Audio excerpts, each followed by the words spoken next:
Talk about it all here on the Jordy Culotta Show. Make sure and hit that like button, share button, comment button. You know, one thing about Jay, that I've tried to talk to him about is tightening his chin strap. Because he doesn't tighten it. So every time he gets hit, it looks like his helmet's all messed up. And oh, God, he got rocked. For the win! Caught!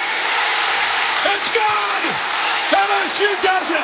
After fucking Saturday night in Tiger Stadium, boys. Are you kidding me? Well, LSU fan came stuck his spike in my boots. That motherfucker hard.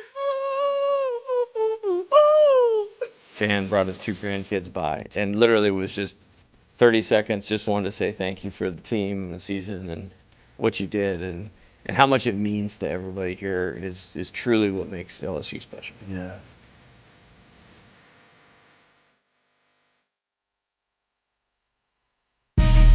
Coach Kelly, we're official. Finally, I'm get a telling chance to meet you. Thought I had to get a private audience with the Pope. There's Jordy. Monday through Friday from 7 to 9. Yeah, you see the notification, we about to go live. We got all your favorite guests, we got them in line. It's the Jordy Culotta Show, come have a good time. Clearing up, answering the question, and I thought, my God, if Chica is offered this job, she's going to take it. It's just a crazy, fun time at LSU right now. Isn't this what everybody loves? From the boot to the east to the west coast, no matter where we at, we open up the phone lines, come and join the show. Make sure you tell your friends about Jordy Culotta Show, yeah. Let's go! Let's go! All right! Big start. Big day. Nice start. It's the Jordy Culotta Show, come have a good time.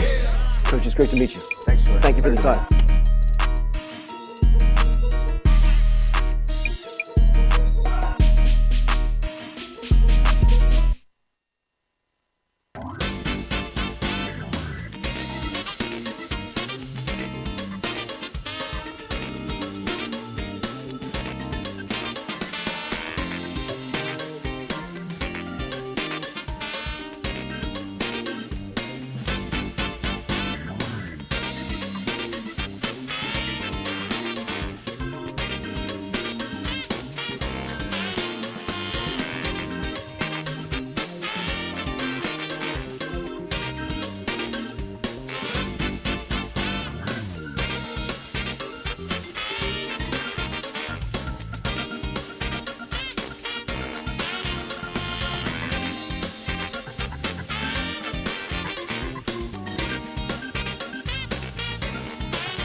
All right, good morning and welcome in to a Friday edition of the Jordy Culotta Show. As my crew members here, my co-host Lloyd, and then our extra hand, Mr. Christian, are recovering from their long night in Alec Box Stadium last night. Christian, how was your night? It was good. The game went well, and the date went even better. Oh. Watch out. But, yeah, the game was good, though. Yeah. Good. Good. It was a long one. You enjoyed yourself? I did. I had a great time. Got to sit with the legend that is Mikey Matuk. We took the baseball game in and vintage Alec Box performance. Yes. And felt like the first true SEC series. Like Missouri, obviously you had your pop on the Saturday game, but that was one of those that you put in the tickler file to remember when you're older, as that was an elite performance from the crowd. Obviously Daniel Dickinson gets his moment. That's why he comes to LSU. And then you can't say enough about Zach Cowan. I mean, electric stuff. So last night, LSU Tigers! Tigers! Last night, obviously, LSU baseball with the 8-6 victory over Mississippi State comes back from a 6-2 deficit. And then LSU women's basketball tonight, Sweet 16. Against NC State in Spokane. We'll have John Eads in later today at 8 a.m. to talk about LSU baseball, LSU football, in studio, and then we'll get a size comparison between Eads and Christian at some point. Just one body size. We're not going to go too far. I don't want to make him uncomfortable when it's first time in the studio. We do this with all our guests. Welcome in. And then we'll have Schwartz bright and early, 6:30 in Spokane, but he will join us at 8:30 here on Central Standard Time to talk about LSU women's basketball tonight. LSU men's basketball in the news yesterday. We're going to touch on this real quick, not go too in detail, but Jalen Reed announced his return to LSU basketball next season. It was like a breath of fresh air to get some positive news on the news wire about LSU men's basketball, because it was just all negative really over the last month and even longer than that. So it was nice to have a nice piece of positive news come out. So that's a big deal, a nice stepping stone for Matt McMahon as he starts this offseason, getting Jalen Reed back for his senior season. Like we said, LSU women's basketball and baseball tonight. We will have interviews at the end of the show to cover that. We'll get to baseball in a second. LSU football. Christian was at practice yesterday, got great coverage. We put that out on our YouTube channel. Blake Baker met with the media as well. And 13 clips of Baker if we want them. Beautiful. We will touch on some of Blake Baker's clips from his media availability yesterday to get ready for football, as it's going to be a long break, I believe, for the media availability with practice. It'll be about 10 or 12 days, I think, until the next media availability for LSU spring practice. So we'll get to that as well. But we're going to start with some LSU baseball, obviously, after last night's electric performance. I mean, it obviously started off a little slow. Those first couple innings, Kate Anderson came back down to earth a little bit, looked human, still did just enough to keep LSU in a good spot. And then those bats came alive. I saw a tweet last night. I think it was Glenn West from 247, who was like, there's so much talent in this lineup. It's going to be very hard to keep these bats down for 9 innings. And that's what you saw last night. As well as Mississippi State started the game pitching-wise, LSU wasn't able to really get a rhythm going at the plate. They score 1 run off of a double steal. And then, real quick. Yeah, 5th inning, LSU exploded. But double steal, elite work by the camera crew for LSU Sports Properties, or I don't know what their actual title is. I don't know what they do. Mercenaries. They had it on the big screen, zoomed in, paused it to where his hand was on the plate, and he wasn't tagged yet. Like, you saw the oven mitt slide in there, and the whole crowd staring and watching like, he has to call him safe. Right. Like, this place will explode. Because they're all looking at it. Like, everybody was going, ooh. And then he's like, you see the umpires kind of like looking around like, what do they look like? Oh, shit. Like, there's no way we can get away with like sticking with the call on the field. Calls him safe, and it was a big pop. And then you see, obviously, the wheels on Jake Brown. Yes. Dude's got elite speed. And obviously, Jay trusts that. Hey, crazy move by, there's 2 outs. And you had the double steal with the Luis Hernandez going first to second. You could have easily just tagged him. Right, yeah. Like he just didn't. And Luis just stopped, and he goes to throw it. He goes, oh, let me slide into second. Yeah. And obviously you get a run there, and that was just, you had to battle. Because I'll say this, like, people are going to, I guess, knock Cade Anderson for, like, not his sharpest performance. Umpire strike zone was teeny.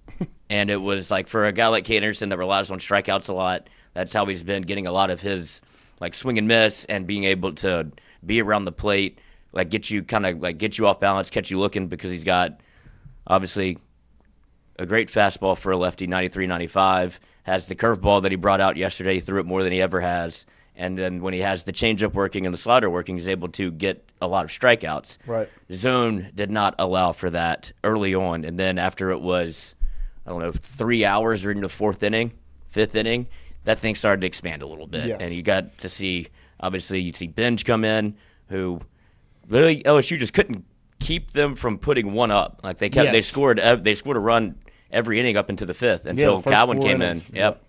Yeah, no, I mean, Mississippi State did a very good job at the start of that baseball game. Both their starting pitcher, that it was his second start of the season, came in and he pitched well, I thought, to start the game. He attacked the zone, and they also did well at the plate. They were hitting balls over. They were scoring, like Lloyd said, like at least one run an inning up until that fifth inning when all the momentum kind of swung in the game. Mississippi State's a good baseball team, and you saw that last night, which means tonight when they're pitching their ace, it's going to be another good baseball game. And tomorrow, probably also going to be a pretty good baseball game because they're a good team.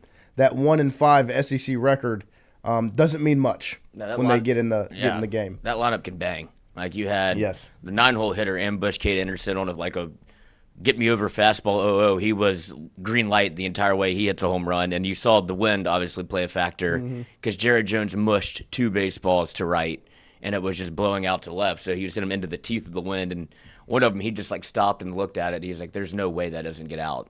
Right. And at the warning track, power hit the weights.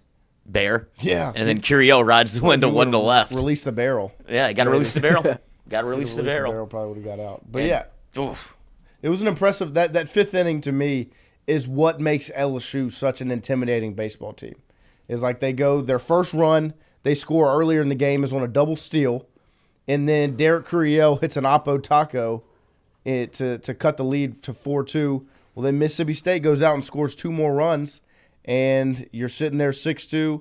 The way that inning starts is Curiel and Jones both draw a walk, and then Daniel Dickinson battles, gets the pitch he wants, and good night. See you later. He cuts the lead to 1. The game's still not over, obviously. After that, I think it was a Josh Pearson single, Monster Milam home run. LSU takes the lead, never looks back. Very impressive win last night. Obviously, Zach Cowan is going to be the talk of the town, and rightfully so. He came into that baseball game and was lights out. This is the guy. Like, Jay Johnson is very much in favor of keeping one of your best arms in the bullpen. You've seen it with Griffin Herring last season, where that's a guy that he's going to go to in those sorts of moments. That's who Zach Cowan is this year. Don't expect Zach Cowan to – the conversation of some people might be, you might want to give this guy one of your weekend spots. This is your guy out of the bullpen that you're going to trust in every single big game. You needed that win last night. You want to win on the Friday night. You saw the way LSU played it against Texas last weekend. This one was a little bit different because they're down in the game. And the offense woke up, and when that happened, the mindset of Jay Johnson was, okay, let's go win this game. He put Zach Cowan in the game, and that's what happened. I thought it was a very impressive performance from Cowan, once again, who has just been beyond impressive through the start of this season. Yeah, he's been your secret sauce at this point, where you've seen him the last 3 series, whether it be, I guess you could say SEC series.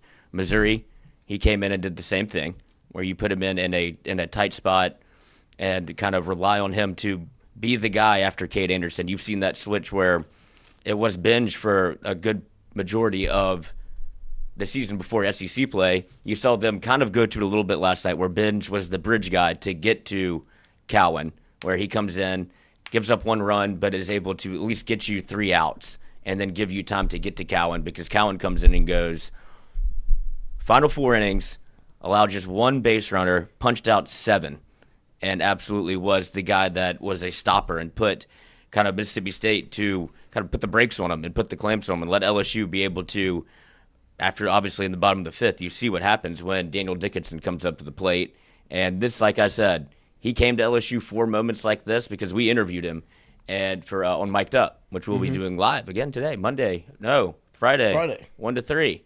And I showed him the Thompson hit against Tennessee at Alec Box whenever he was like, because he was saying, what series do you want to play? And I was like, obviously Tennessee. I was like, buddy, let me show you what Alec Box looks like whenever it's right, whenever it's rocking for an SEC series. And he just like watched it, didn't say anything. He goes, that's why I'm here. And he gets his moment last night where it is like big time nut cutting time. Electric. He can spell, baby. Yeah, I mean, it was. That's one of those moments where Alec Box can kind of feel it. Like, they can kind of feel, you just get back-to-back walks to open the inning, no outs, 2-1, full count. Like, I think that at-bat had gone 8 or 9 pitches. Like, that was the 9th or 10th pitch of that at-bat. So Daniel was battling. And Alec Box could feel it, and from then on, it was just like an eruption the second it happened.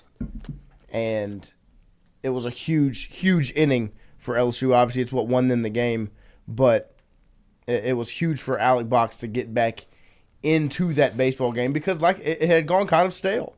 Like the way that the game kind of started. Yeah, you're not scoring. Right. And it wasn't fun. Mississippi State continues to total, like, add to their total. It kind of surprised you with, like, solo shots. You're like, damn, it feels like you just can't get out of an inning clean. And then when Cowan came in, he was the first guy to sit him down in order. 1, 2, 3, get you out the baseball game and kind of reset everything to where it felt normal again because it was, like, kind of a little bit of a buzz in the stadium of, like, when is LSU going to get going?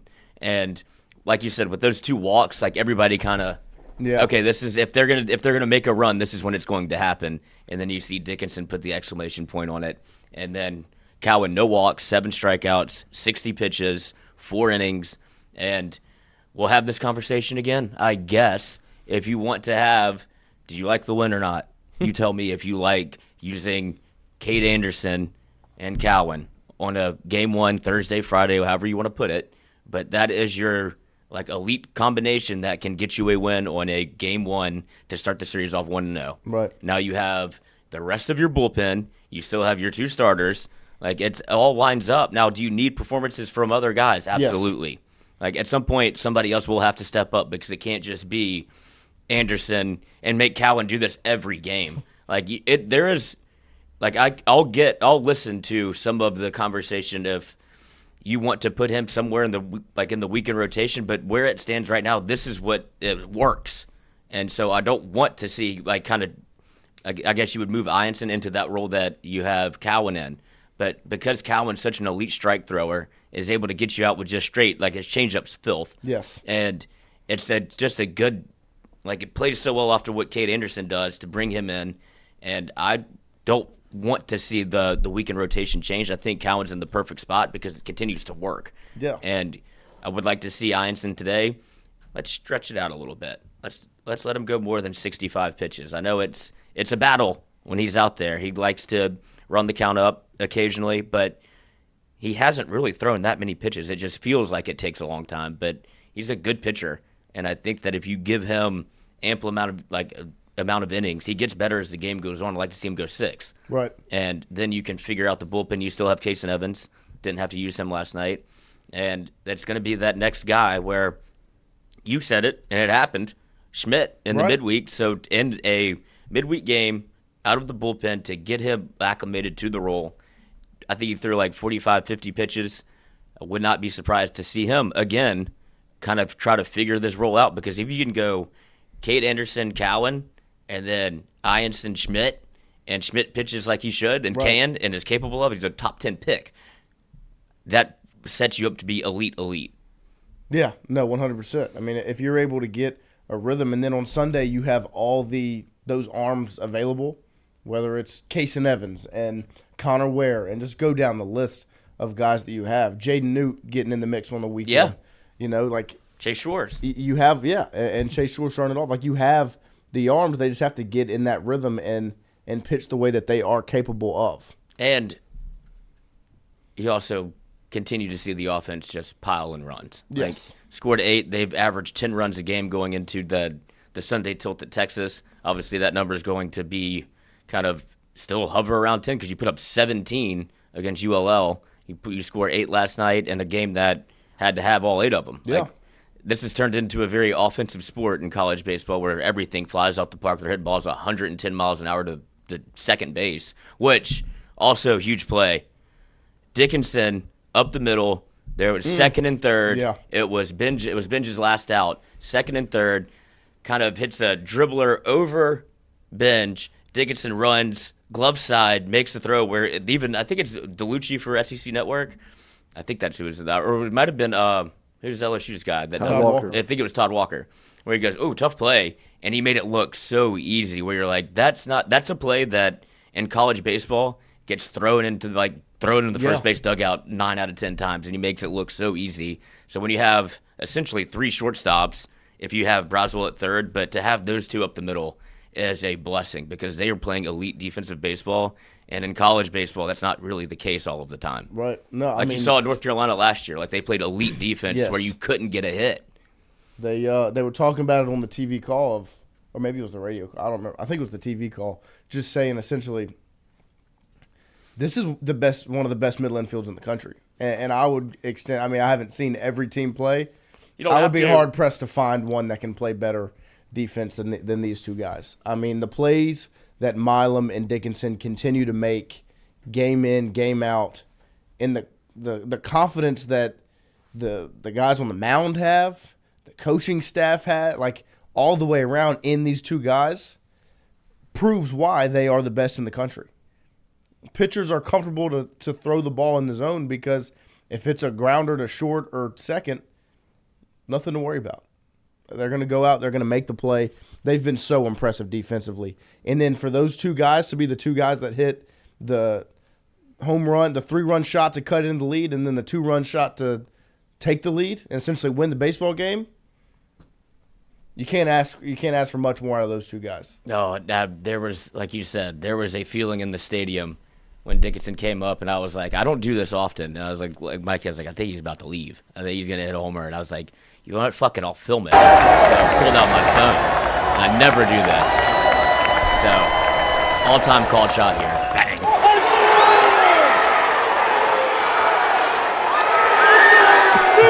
Awesome. No, I mean, it just... Love the box. It's one of those moments you can just feel it. Mm-hmm. There's a little electricity in the air. Yeah. And then I also felt like Milam was going to leave too, and he did. And I was like, damn it, I didn't say anything. But we were betting because obviously LSU wasn't playing that great, and you're trying to find something to entertain yourself while you're like, don't want to get upset.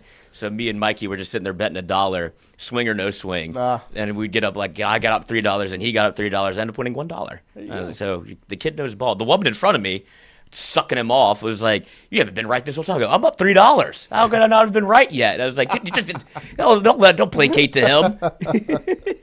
Then she asked for his autograph. Yeah, of course. He's got a little more pull. But yeah, all in all, impressive victory for LSU baseball last night. I mean, that you saw exactly why this team is one of the best in the country. I mean, they have a guy like Zach Cowan who can come into a game and just dominate.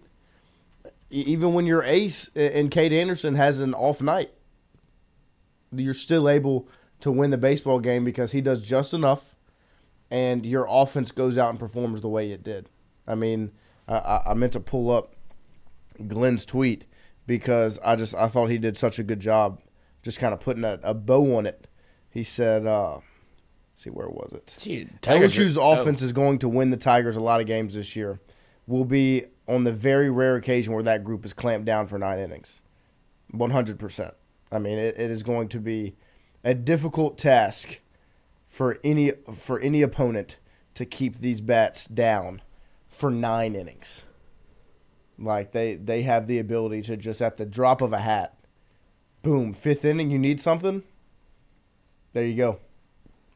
3-run shot, 2-run shot, LSU in front, never look back. Game over. Oh, Tiger droppings is unbelievable. What we got? Ooh. Happy? No. This is at 8:30. 8:17. Obviously, LSU losing at this point. Right. The title. One thing Jay is good at is getting the fan base to think we are Omaha bound before conference play. LOL. He's the best.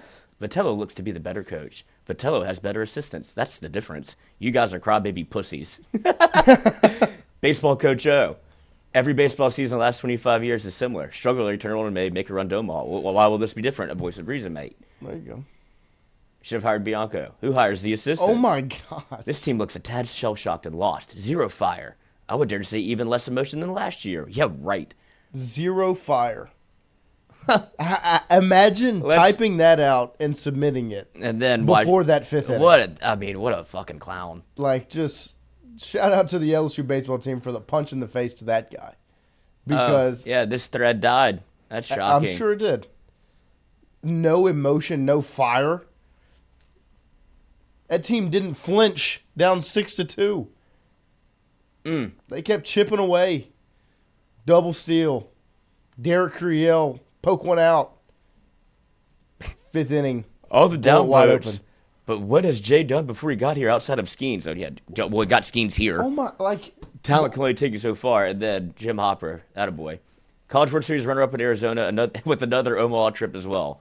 Also the last coach to take Nevada baseball to the postseason. Main recruiter for San Diego when they were having their run the mid-2000s. And then also a national championship with LSU. What are you talking about? And my least favorite part about it is that other than Skeens. Yeah. He didn't get, he recruited, he got him to campus. Why did he came here? Skeens didn't just show up. Yeah, he wasn't made in a video game. Oh, I'll make him go to LSU. And just, Jay Johnson brought Skeens here. He brought Tommy White here. He put that team together. Yeah, did he inherit Cruz and Morgan and Dugas and Beloso? Yeah. Team seems uninterested in board. That's what happens when you're losing by 5, dude. You're trying to figure it out. Just, what are we talking about, man? Time to get rid of the Marucci bats. It's got to find something. Something's the problem. It should hit with wood like those a real Marucci man. bats worked in the 5th inning. Yeah, they sure did, didn't they? I'm pretty sure. I'm sure Jack's in the lab again. I sold his company for $1 billion. Brian Burgess, typical Chicken Little LSU fan. It's insane. Sky is always wrong. No, 100%. I mean, you hear it. That all is written in 4 innings of baseball. 4 innings. Mm-hmm. There's still 5 more to be played. Team didn't have it in them. And CVO Tire Droppings is a drunk confessional. It really is. The name Tire Droppings fits so well. Tire Droppings is for therapy, LOL. I don't know what it is, but you should have to put your real name on here. That would make it more fun. Yeah, well, I think you would probably bite your tongue a little bit more. Did Skip ever have a clipboard? What are we talking about? Nate, 1886. Stop reacting to the rant. They're all mentally soft keyboard warriors. Well, that's the point. That's the point. It's entertaining. It's fun to listen to these. There's LSU nothing fans. better. They locked the rant for LSU football because people would actually probably commit murder on. I'll pull up to the Sonic, but for baseball, they just let it roll. And there's no better sport to track the rant than baseball because of exactly what happened last night, where you're down early and you still have 5 innings of baseball to play. But no, the game's over in the 4th. Right. Why'd you even throw Anderson today? Should have saved him for tomorrow. What does that mean? He went on. Well, he was off schedule. He off schedule. It's supposed to be Friday night, guys. It's Thursday. Oh. Mississippi State did it right. They saved their ace for Friday. Mississippi State, yeah, they threw an opener, 3 innings. And he was throwing trash up there. Matthew Conkle, I trust Jay with my life and will continue to do so until I'm in the ground. Absolutely. Amen. I hope he's still here while I'm in the ground. I'm right there with you. Because, the way he has continued to build this, and the way this team plays, the way they're bought in, the way they're locked, they're down 6-2, have no, reason to be confident other than the fact that they have trust in themselves and their head coach. And they go out with that confidence and they score 5 runs in the 5th inning and win the baseball game. Poof. And then Zach Cowan goes in the game in the top of the 6th. Yep. And just dominates. Blanked them. Had to have it, obviously, because it did after the 5 run. It was like taking a drug. The come down in the 7th, the 6th and the 7th. You're like, okay, you do still need some insurance runs if you're going to let's not all this be for naught here. And then you're able to scratch one across in the 8th, and then you go 8-6, and then you look up. Oh, it's top of the 9th. Yep. 3 outs, and Zach you still Cowan. got Cowan on the bump, and it was everything you wanted it to be from Cowan's performance. And if he can keep doing that, what a pick! Oh, he got him out the portal. Yep. Jay did Jay that. Johnson went and got that guy. Yeah. Played him in the in the regional last year, Mm-hmm. and then said, you know what? You're a Friday night guy. You're gonna play for LSU, buddy. Well, you are a Friday night guy. Just welcome. 4 innings later, or 5, or 6. Just how confident can you be in LSU in the fact that no rhythm through 4 innings, completely different baseball game after that. You have the 5th inning where the bats wake up, and then after that, you can put in a reliever that can blank the a team that was hot, like on fire, hitting the baseball, scoring a run every inning until you slide Cowan in the game, and there you go. Yeah, whenever you don't have a quality start from your Friday night guy, your first guy out for a series. I know it's Thursday. People like the first game of the series. It's Friday. It's supposed to be Friday. It's Thursday. But like you've come to expect like Cade to go 6 1/3, 11 strikeouts, and maybe give up 2, and instead you got one of his didn't have all of his stuff. I think he was squeezed a good bit by the home plate umpire, but that's just me. And you could say the same thing for Mississippi State. Like it was a tight zone all over, but. Right. He goes 4 1/3, still strikes out 5, only walks 2. Connor Bench comes in 2 1/3. I mean 2 2/3. 2/3. Excuse me. 2 walks. Cowan 0 walks. That's where LSU is. That's the secret sauce. Like Don't stop giving away free passes. Make them earn it to get on base, and the defense you have behind you, let them play ball. Attack the zone. Yeah, you can see it. Whatever. Like they get in a rhythm like that. And obviously, Cowan was just blanking people with 7 Ks, but it plays because he's not walking anybody. It keeps you invested in the game. It keeps you moving, and Mississippi State just ran straight into it. Like the momentum was coming. Yeah, no, I mean, and you can't keep that offense down for long. You saw Tanner Reeves get a play. He continues to produce offensively. Yeah. What is that? The worst defensively? Yeah, no complaints really. No. And so, I mean, and Jay was prepared to play it a different way. If that 5th inning doesn't happen the way it does, he had gone Bench to close out the 4th. The reason Cowan went in the game when he did was because he took the lead. Your offense turned the game around and you needed a save. Yeah, because me and Mikey were talking about that during the game. Like, obviously, LSU was down before the 5-run 5th. And you can't see anybody in the bullpen. No, ever. You can maybe catch them if you see them walking. Mm-hmm. That's the only time. But then you don't know what they're doing. Right. Like if they're just going to go stretch, go walk with the guys. Like Schmidt went back there. Like I don't think he's going to pitch. Right. But you're trying to do your best because you used to just be able to see. Like they were on the field. Yeah. And you're like, okay, he's coming in. But we were like, I wonder if he goes Cowan. It's like it's kind of hard to put. Like you don't want to waste him. Right. If LSU doesn't score any runs and you're down 2, 3. 4, 5, 5-2, and you put Cowan in, that doesn't really solve any problems. Right. But then whenever you're able to get the lead, go up by 1, then you see Cowan. Obviously, he was getting hot and prepared to come in the baseball game, but you had a lot of time to be able to do that with scoring runs in the 5th the way that you did. Where it's okay, if this is happening, momentum's rolling. Go get ready. Right. You're coming in. Yeah, you're gonna go win this baseball game for us. You take another one in SEC play, and you lead a series 1-0. 5-2 in conference play. Pretty good. Like Lloyd said, taking the lead in the series with 2 days remaining. Tonight and tomorrow night. Do not forget, tonight, the, in quotes, Saturday night game here on this Friday night. We will be live right here in the studio with the squad watching LSU baseball along with LSU women's basketball and their Sweet 16 matchup. So if you're not in the box and you're just chilling at home, 2-screen it, 3-screen it, whatever you need to do. Join us. Watch some baseball with us. I'm sure the baseball game will go longer than the women's basketball game, so we'll obviously have that on, reacting to that as well. But after the game, you can come back and join us and talk about the end of the game, what happened, whether you want to call in or what have you. We'll be right here with you guys, rocking and rolling. Hell yeah. I'm excited to get in here. Yeah, we're supposed to have a little bit more of a crew. It's supposed to be more than just us 3 this evening, which is exciting. We're going to have some food, some challenges, the whole thing. Make it a little entertaining for you guys. So make sure you tune in, subscribe, hit the bell. We learned after LSU women's basketball is up by 60 that maybe we have to do, if it gets away from you, we'll bring the entertainment value back to you. Yeah, we got to find a way. The good thing is, watching these, they were winning by a lot. Well, and the way the times kind of lined up with baseball ended at halftime of the women's game. So the women's game is basically over. And so then it was just and you had such a nail biter for the baseball game where you're up here and living and dying with every pitch. And then you look over and LSU women's is up 60. You're like, I don't feel the same. That one feels pretty much in hand. Tonight will be a different story. Yes, tonight they're both going to start at 6:30. LSU women's in the Sweet 16 versus NC State. And LSU baseball also starts at 6:30 against Mississippi State, game number 2.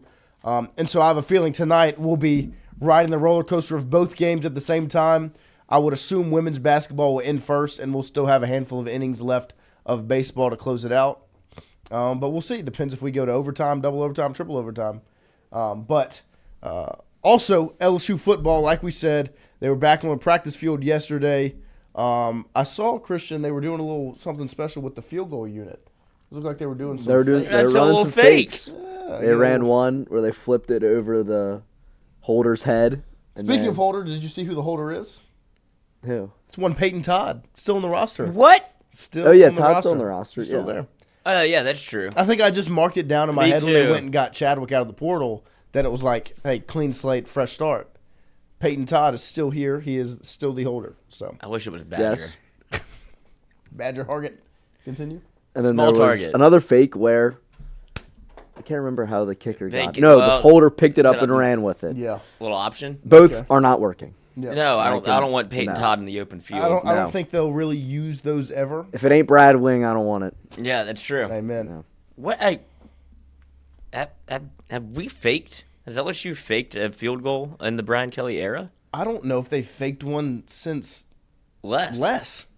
Oh no, remember we faked the punt. Faked the punt against Alabama. Yeah. Who was And who's our punter? Who's our guy? Avery Atkins. Little Tried dumper to, over the tried top. to do the the Did they do Kareem something- Abdul-Jabbar. Yeah, he just whoop. Did they do something in South Carolina this year? They got a punt blocked. that was fun. it is. Yeah, that was nice. The latter. It was validating. Yeah, and then against Texas A&M, they had field goal screw up after field goal screw up. Yeah, fire. Yeah. Those are not fun either. Nope, not at all. But there was one small part of me when that got blocked. I was like, good, I told you. We talked about it for 3 months. Yeah, like, no, it's gonna happen. Look, I'm telling For you. some reason, this punt feels like it's taking a little bit longer than everybody usual. else. We're sitting in fall camp. We're like, this is my comeback. And of course, against Shane Beamer and Beamer Ball, he saw it as well. I promise. He's like, they take a little long to get this punt off. We can go get it. Oh my God! And that's what they did. New deep snapper this year too. Slade Yes, Roy. new long snapper. Yeah, USC had no idea because if USC was smart, they would have attacked our LSU's punts. That was a bit surprising When watching LSU that USC did punt, game. you saw how confident they were in their special teams unit. The first drive against USC, they went for it on fourth down. Twice? Mm-hmm. Yeah. Up, in the take the point. Yeah, like take the point. Well, no, you had to go for it on fourth down twice, because and then that was like at the 45. Like, they're not kicking it, and like please don't punt it. And then you obviously this is where the red Brian Kelly, right, opening game knows he has to win, and that's when it's take the points. It was not. It was run it 3 times or throw it. I don't know what they did, but it didn't work. But yeah, also saw some good clips of the defense as well. Was there anything specifically that stood out to you when you were out there yesterday? Besides Malachi Lane? Yes. John Eads posted the clip. Uh-huh. It was too far and the camera ran out of room, so I couldn't really get it. But Kyle Williams was coaching the D-line hard, and I guess they were contact drills, but it was hitting the pad. Right. Very hands-on? Find that clip. Yeah, hands-on, line of scrimmage. It was you could tell he's fired up. And then the running back room again is very impressive. Yeah. Harlan Berry's quick. Yeah. Caleb Jackson looks quicker. I really like Malachi Lane still. Of course you do. Yeah. But yeah, no, I'm excited to see what this defense looks like, especially the defensive tackle room. Yeah. With Kyle Williams. I saw Jacobian Guillory was getting in the mix somewhat. Like he wasn't doing full contact drills or anything. He was still didn't have pads or anything on. But he was over there with that room, being a part of things, which is awesome. I think Kyle at one point used him as the example to show how to do the drill to everybody else. And really, the D-line room has the chance to be the best room on this whole football team. Really? I mean, I think so. I think it's probably one of your deepest rooms. Yeah. I would say wide receiver is pretty deep as well, but I mean D-line. You just have multiple guys. Yeah, I mean you've been able to bring in guys. Shone Washington, specifically on the interior. Yeah, Shone Washington was a guy that got a lot of run last year. You're hoping Dom McKinley and Ahmad Bro, who you just saw right there, can continue to develop. And then Sadir Mitchell, who, like we've said, looks the part. I mean, look at that guy. This is quite a large room here. Shone and Sadir right there. You saw Dom and Ahmad earlier. So definitely a room you're going to be looking forward to. But we do have some clips from Blake Baker and his media availability from yesterday, talking about the defensive side of the ball. We talked about Harold Perkins a little bit yesterday as he met with OTB earlier in the week and was talking about Perk and his ability to kind of learn while being on the sideline. Here is Baker talking about Harold Perkins at the star position and the fit that he sees for number 7 there. I just think the star is so versatile, and quite frankly, we sat down at the end of the year and I said, where are you most comfortable? And he said the star, and so he's got that capability to still allow us to be flexible, from a coverage standpoint.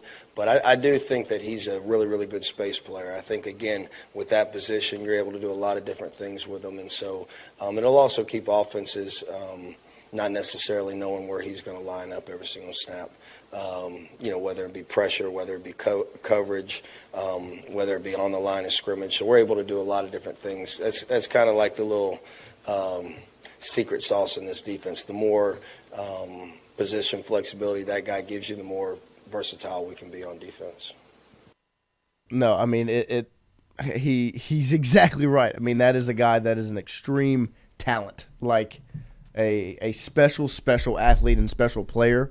And you want to put him where he's more comfortable. And if he says that's the star position and he's able to show off that versatility and that ability, your defense is at its best with Harold Perkins on the football field.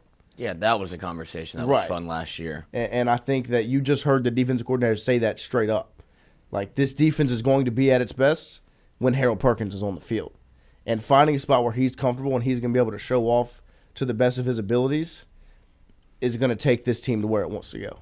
It's also interesting, and I'm sure other people may make a bigger deal of this than we will, but the fact that I see it as a positive, the relatability to be like, where do you feel comfortable? Right. Like, not trying to, because 100%. that's what's been the conversation around Harold Perkins. Like, oh, they're forcing him, like, he's forcing the team to make him play here.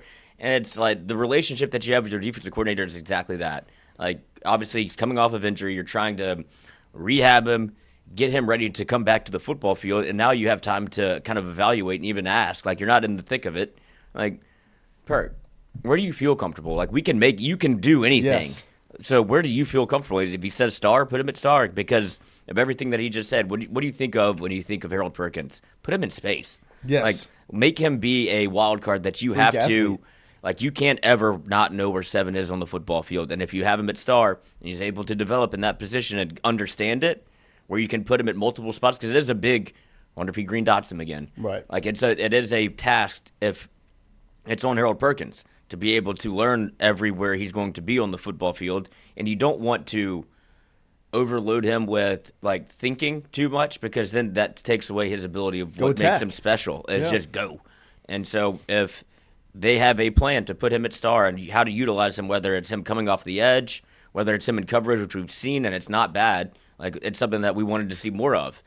And if you have Perk in space and being able to utilize what he does well, which is be faster than everybody, I think that's a good fit for him. Havoc. I mean, that was the word that Blake Baker used a lot, and I think he uses it again in a clip from media availability yesterday. But havoc is the word, and that is what Harold Perkins can bring, because very rarely is he on the field and he's not the best athlete on the football field. And so it works for both sides. I mean, you want Harold Perkins on the field because that's what's going to bring you success. You also want Harold Perkins to play to the best of his abilities so he can, perform in his money year. So here is, we talked about the defensive line a little bit before with the practice clip. Here's Blake Baker talking about what he's seen from Kyle Williams here in his in his start with LSU football. Whoop. It's all good? Yeah, let me pull it up. And Kyle and I talked. First off, we hit it off personality-wise. I think we really gelled. But secondly, I think, when you look at his career, and he actually brought this up to me, when he first got into the league, it was much more capturing blocks and trying to hold blocks off linebackers and for his body type and everything, that necessarily wasn't his strong suit. But whenever he was allowed to get vertical and create havoc and knock back, that's when his career really took off and he became a Pro Bowler. And I think that's what he's bringing to our guys. This defense, forever and ever, we talk about defensive tackles at the tip of the spear, man. We got to be able to create knockback and havoc. And I thought we got a little stale from that standpoint last year, and that's on me. But having him do it at a high level, and then he's very, very good at articulating it to the players. I think he's done an outstanding job. I think you're already seeing that. Some of our guys being able to use their quick twitch and their get off and create havoc in the backfield. It's helped us, and they're starting to see themselves make plays. Now they're wanting to do it more and more. It had to do with style of play. Again, he's lived it. He breathed it. He did it at a high level. And I know he hadn't coached college, but when you look at what he did at Ruston, I think they went to 3 state championships. He's got a great football mind. He was a coordinator there, so he sees the big picture. But more than anything, I think our personalities really, really meshed well, and I think that's important. I always want to recruit. I always want to be able to hire good people. It starts with guys that are good people and build really good relationships with the players, because if you don't have that, you don't have anything. But then the second part of it was his style of play and how we want to play our defensive tackles matched up really, really well with what we want to get done inside. So it's been a really good match. I mean, raise your hand if you're surprised that Blake Baker and Kyle Williams hit it off the first time they met. I mean, I don't think anybody's surprised by that at all. And I mean, if you're just looking at the clip of them working, Kyle Williams is the guy that was a veteran in the NFL for over a decade, and he is visibly shorter and smaller than every single player in LSU's defensive tackle room. So if I'm going to trust anybody to articulate and coach that room from just a technique and scheme standpoint, it's going to be the guy that's significantly smaller and still carved out a role for almost, 15 years in the NFL. And this is a physically impressive group that he has. When you're talking about Don McKinley, who's a monster, Sadir Mitchell, monster, Ahmad Bro has turned into a straight-up defensive tackle. Like, he still has the ability to maybe get on the edge, but he looks like a legitimate defensive tackle. And I love the term, the tip of the spear. When Blake Baker's talking about the havoc and the way that this defense is going to be constructed, the defensive tackles are the tip of the spear. That's where it starts. And that's something that you really, like you said, you didn't see it last year at all. There were a couple plays. I mean, I can visibly think back to the Ole Miss game when Swinson goes and makes that play on the 4th down in the red zone to force the turnover. Gio Pius submarines the center and gives Swinson the ability to get out there because the running back has to take a step back. And so that is the tip of the spear. Like, as much as Swinson goes and makes that play, the tip of the spear is the defensive tackle to submarine the guy and make that play happen, make it possible. And that's what you need consistently from this D-tackle room when you have the physical ability you do from just looking at them. I mean, they're bigger, they're strong. Like, go create havoc, make things happen. And so I'm excited to see what it looks like in 2025, just from a sheer technique standpoint. Here is Blake Baker talking about the defensive backfield. As we're talking about the tip of the spear, the defensive backfield is also a room that has to move in the right direction. And this is him talking about DJ Pickett, Mansour Delane, and Jakeem Jackson and what they've been able to bring to this 2025 defense. Yeah, I think when you talk about those 3 guys, in particular, they've been as good as we were hoping they were going to be. And I don't want to put, again, we're in day 8 or whatever, we're in day 9, 10, I don't even know what day we're in. But my point is those guys, from being able to pick up the scheme, from an athleticism standpoint, I mean, when you look at DJ Pickett from the first 3 bowl practices to now, he's a different animal out there, and a lot of the credit goes to him. Like, every day I go in the indoor, he's got the VR on, like, he works at it, man. He's not. He's very, very humble. He loves football. He's very hardworking. Mansour's a guy we can put all over the secondary. He could be at corner, safety, nickel, dime. I call him the offensive guys. They got their offensive weapons. He's our defensive weapon. He's very, very intelligent. Played a lot of football. And then Jakeem is really, really good, really fast, really long. So all those guys are bringing something different to the table. And then you mix it in with Ashton Stamps, who started 12 games for us. Michael Turner has gotten significantly better as the spring has gone on. Again, when you look at him from last fall to now, I'm trying to think who else we have back there. PJ's done. I mean, and he's a defensive weapon. He's a guy, again, he's so smart, man. We put him at nickel, we put him at dime, I hadn't put him at safety yet, but he could do it in a pinch, but he's been really, really good. So really proud of that group, man. I would say it's a lot different than last year. And again, going back to the defensive tackles, man, these dudes are working together. There's no pettiness, there's no jealousy. Like, they're getting better. They're very close-knit, striving to become the best version of themselves they can be. Yeah, I think we're building towards that again. I mean, to me, that last quote where they're working together, like it's a group, it's a unit. It's not defensive backs; it's the defensive backfield. They're playing together. Everything they do is together because they have a common goal. That's once again a representation of the common goal they have, and that's to win football games, make the playoff, and make a run. And go listening to him go into detail about each of those guys shows obviously how balled in and locked in Blake Baker is to talk about each one of those guys individually. But to hear that they have all of those individual skill sets and then to end it out with the bow on top of, but they're playing together. They're growing together. They're meshing together. And that brings nothing but confidence in a room that needs to improve going into next season. But here is Blake Baker also talking about the chemistry. Like we're talking about the chemistry with the backfield. You need chemistry as a whole on defense, and right now this LSU defense has guys missing. So this is Blake Baker talking about if it's difficult to build that chemistry with guys hurt and not on the field. Yeah, every spring, again, like if you were to go take a snapshot of what 11 guys are out there together, it's very rarely going to be the same 11 guys. Again, and I keep using the term individual player development, but that's what it's about. We're going to put it together come the summer, come fall camp, as far as, those guys getting comfortable playing off of each other, understand it, an unspoken language sometimes when they get really, really comfortable with each other. But right now, you never know. We like to play a lot of guys, and that was evident last year. We want guys to make sure that they're not too comfortable with it, so when a new face does come in there, it's like a shock to their system. So, again, we use this time mixing guys in and out and making sure that they're comfortable on their own individual responsibility right now.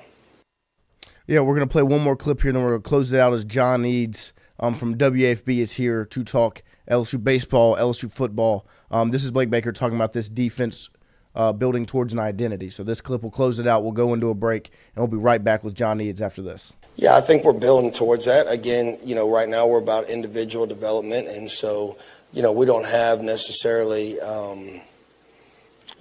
some grand plan as far as but what we always want to be, man, we want to be aggressive. We want to be creating havoc in the backfield. We want to have the ability to be able to play press man. And so I think we're building towards that. I really do. I think we got a chance to look much different than we looked last year. Again, we still got a long ways to go, but it's been exciting so far. Red Stick Sports.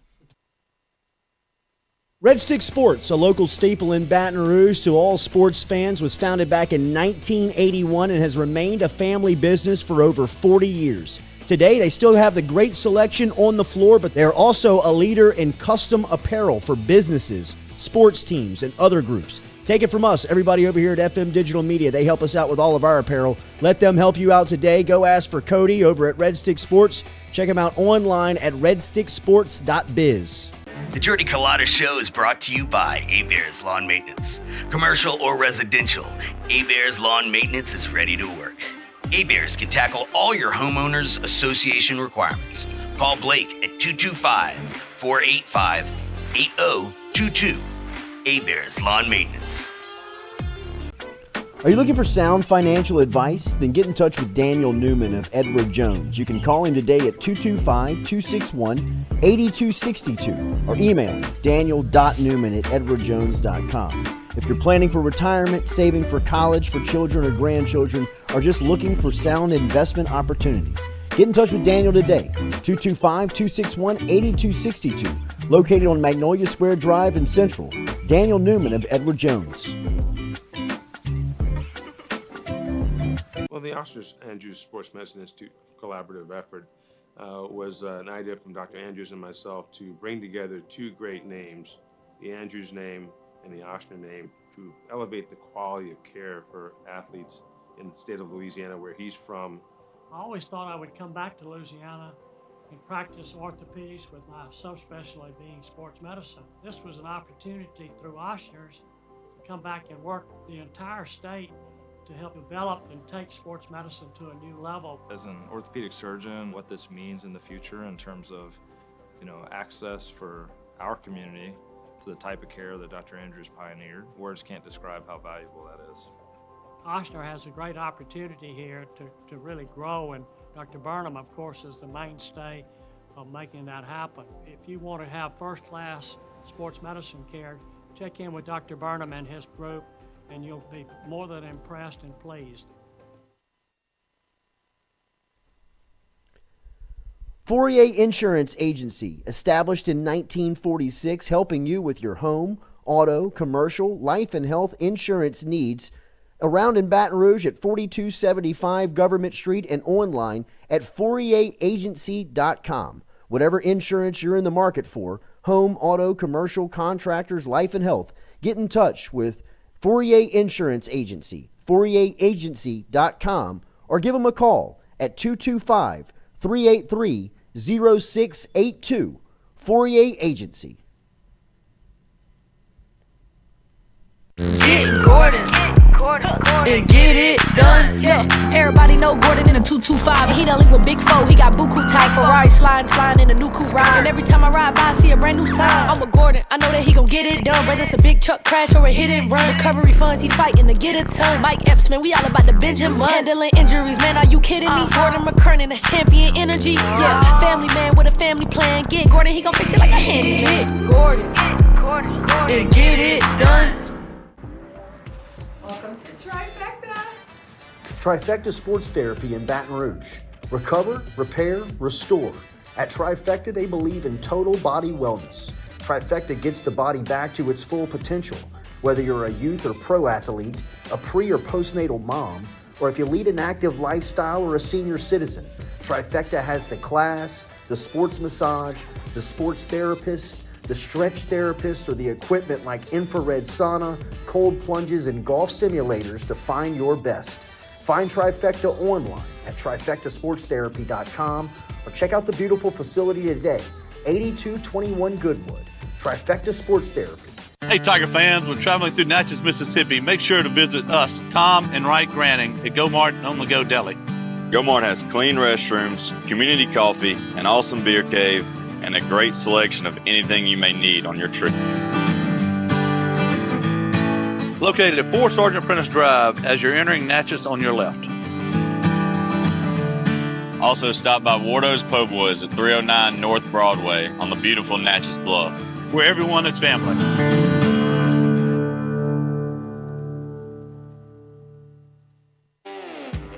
Got chores that need some extra muscle, but a large piece of equipment is overkill?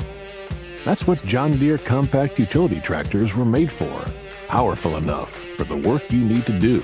Compact enough for how you need to do it. Find the equipment that's right for you at Sunshine Quality Solutions. Check out our current promotions and learn more about what it means to be powered by sunshine at sunequip.com.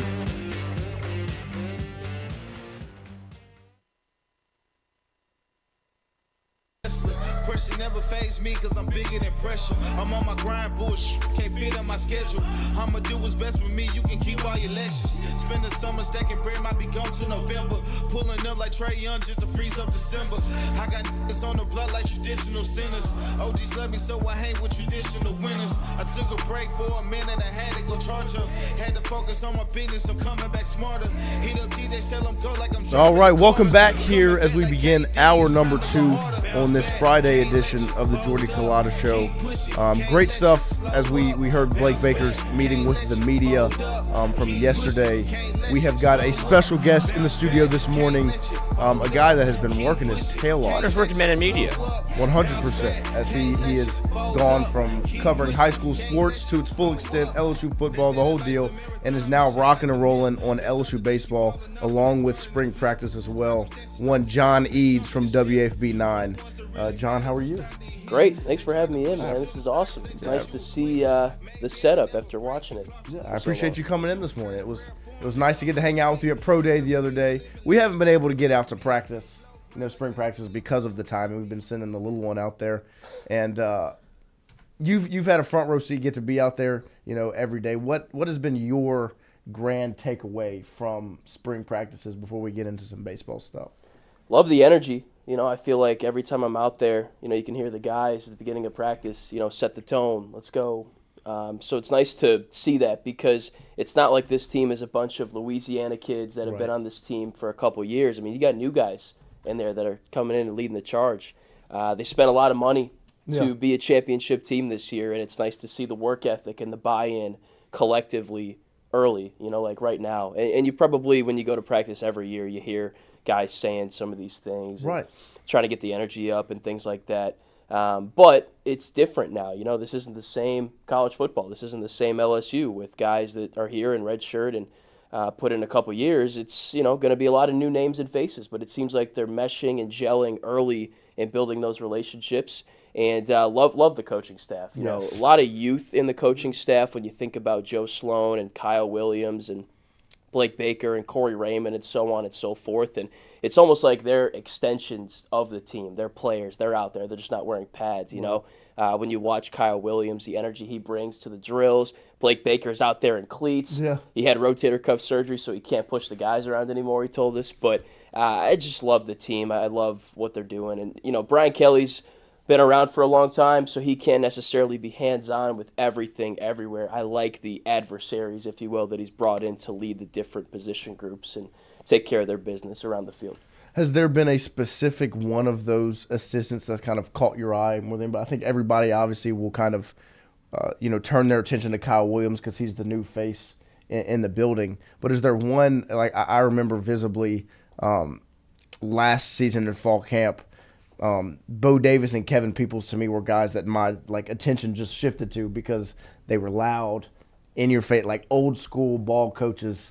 Who on this staff right now has caught your eye more than anyone else? I love them all. It's hard to focus on one because I didn't even mention Cortez Hankton, and Frank Wilson, and there's Corey Raymond. Yes, the tight ends coach. Atkins. Alex Atkins. He's not very vocal, but he's very into what he's doing, kind of like a silent assassin. If you will. He's over there with Trey Dez, like, hey, you're going to do this and do that. And then, we're going to see the results loudly between him and Bauer Sharp and Donovan Green in the fall. But probably the guy that draws your attention, I think Brad Davis. Yeah. And maybe just because he's the closest to us, like the offensive line is like, Christian knows, they're like right there. That's, if you're going to get film, that's probably the best film to get, is because they're just a couple feet away from you. But he's very loud, he's very vocal, he's very in your face. But I think it's good. Like, he does it in a loving, coaching way. It's not to denigrate you or bring you down kind of way. He's getting the best out of his players, I think. I mean, you see the jumps that Tyree Adams and Weston Davis have already made. They played really well in the bowl game. That whole group did. And now they're taking ownership of their responsibility, which is to replace Will Campbell and to replace Emory Jones Jr. and Miles Frazier and Garrett Dellinger, but also be themselves and represent the standard of what it means to play offensive line at LSU. So he's probably the one that stuck out the most, but Kevin Peoples is loud and proud, I would say. And Kyle Williams, you see it on the videos you watch. There's just a certain expectation, and Blake Baker talked about this yesterday. You got to have a specific personality and coach a specific way to coach for this team, to coach for the defense, to coach for the offense. So there's a charisma and there's a swagger that all the coaches have. I think it's leaking into the players, and you hope that shows up on the field in the fall. Yeah. No, I mean, a lot of new faces on this team. Like you said, they went out, they got guys to come in to be a national championship contender, to make that run at the college football playoff. These transfers that have come in, names like Sadir Mitchell have continually been brought up. Bauer Sharp is a guy that's been brought up. What have you seen from these new faces that have been added to this roster? It's kind of like NFL free agency. They spent 7 figures maybe in some cases, possibly 6 in others, to bring a championship back to Baton Rouge for the first time in 5 years, 6 years now, I guess. It's been too long. It's right. Been too long, I'm sure fans are saying.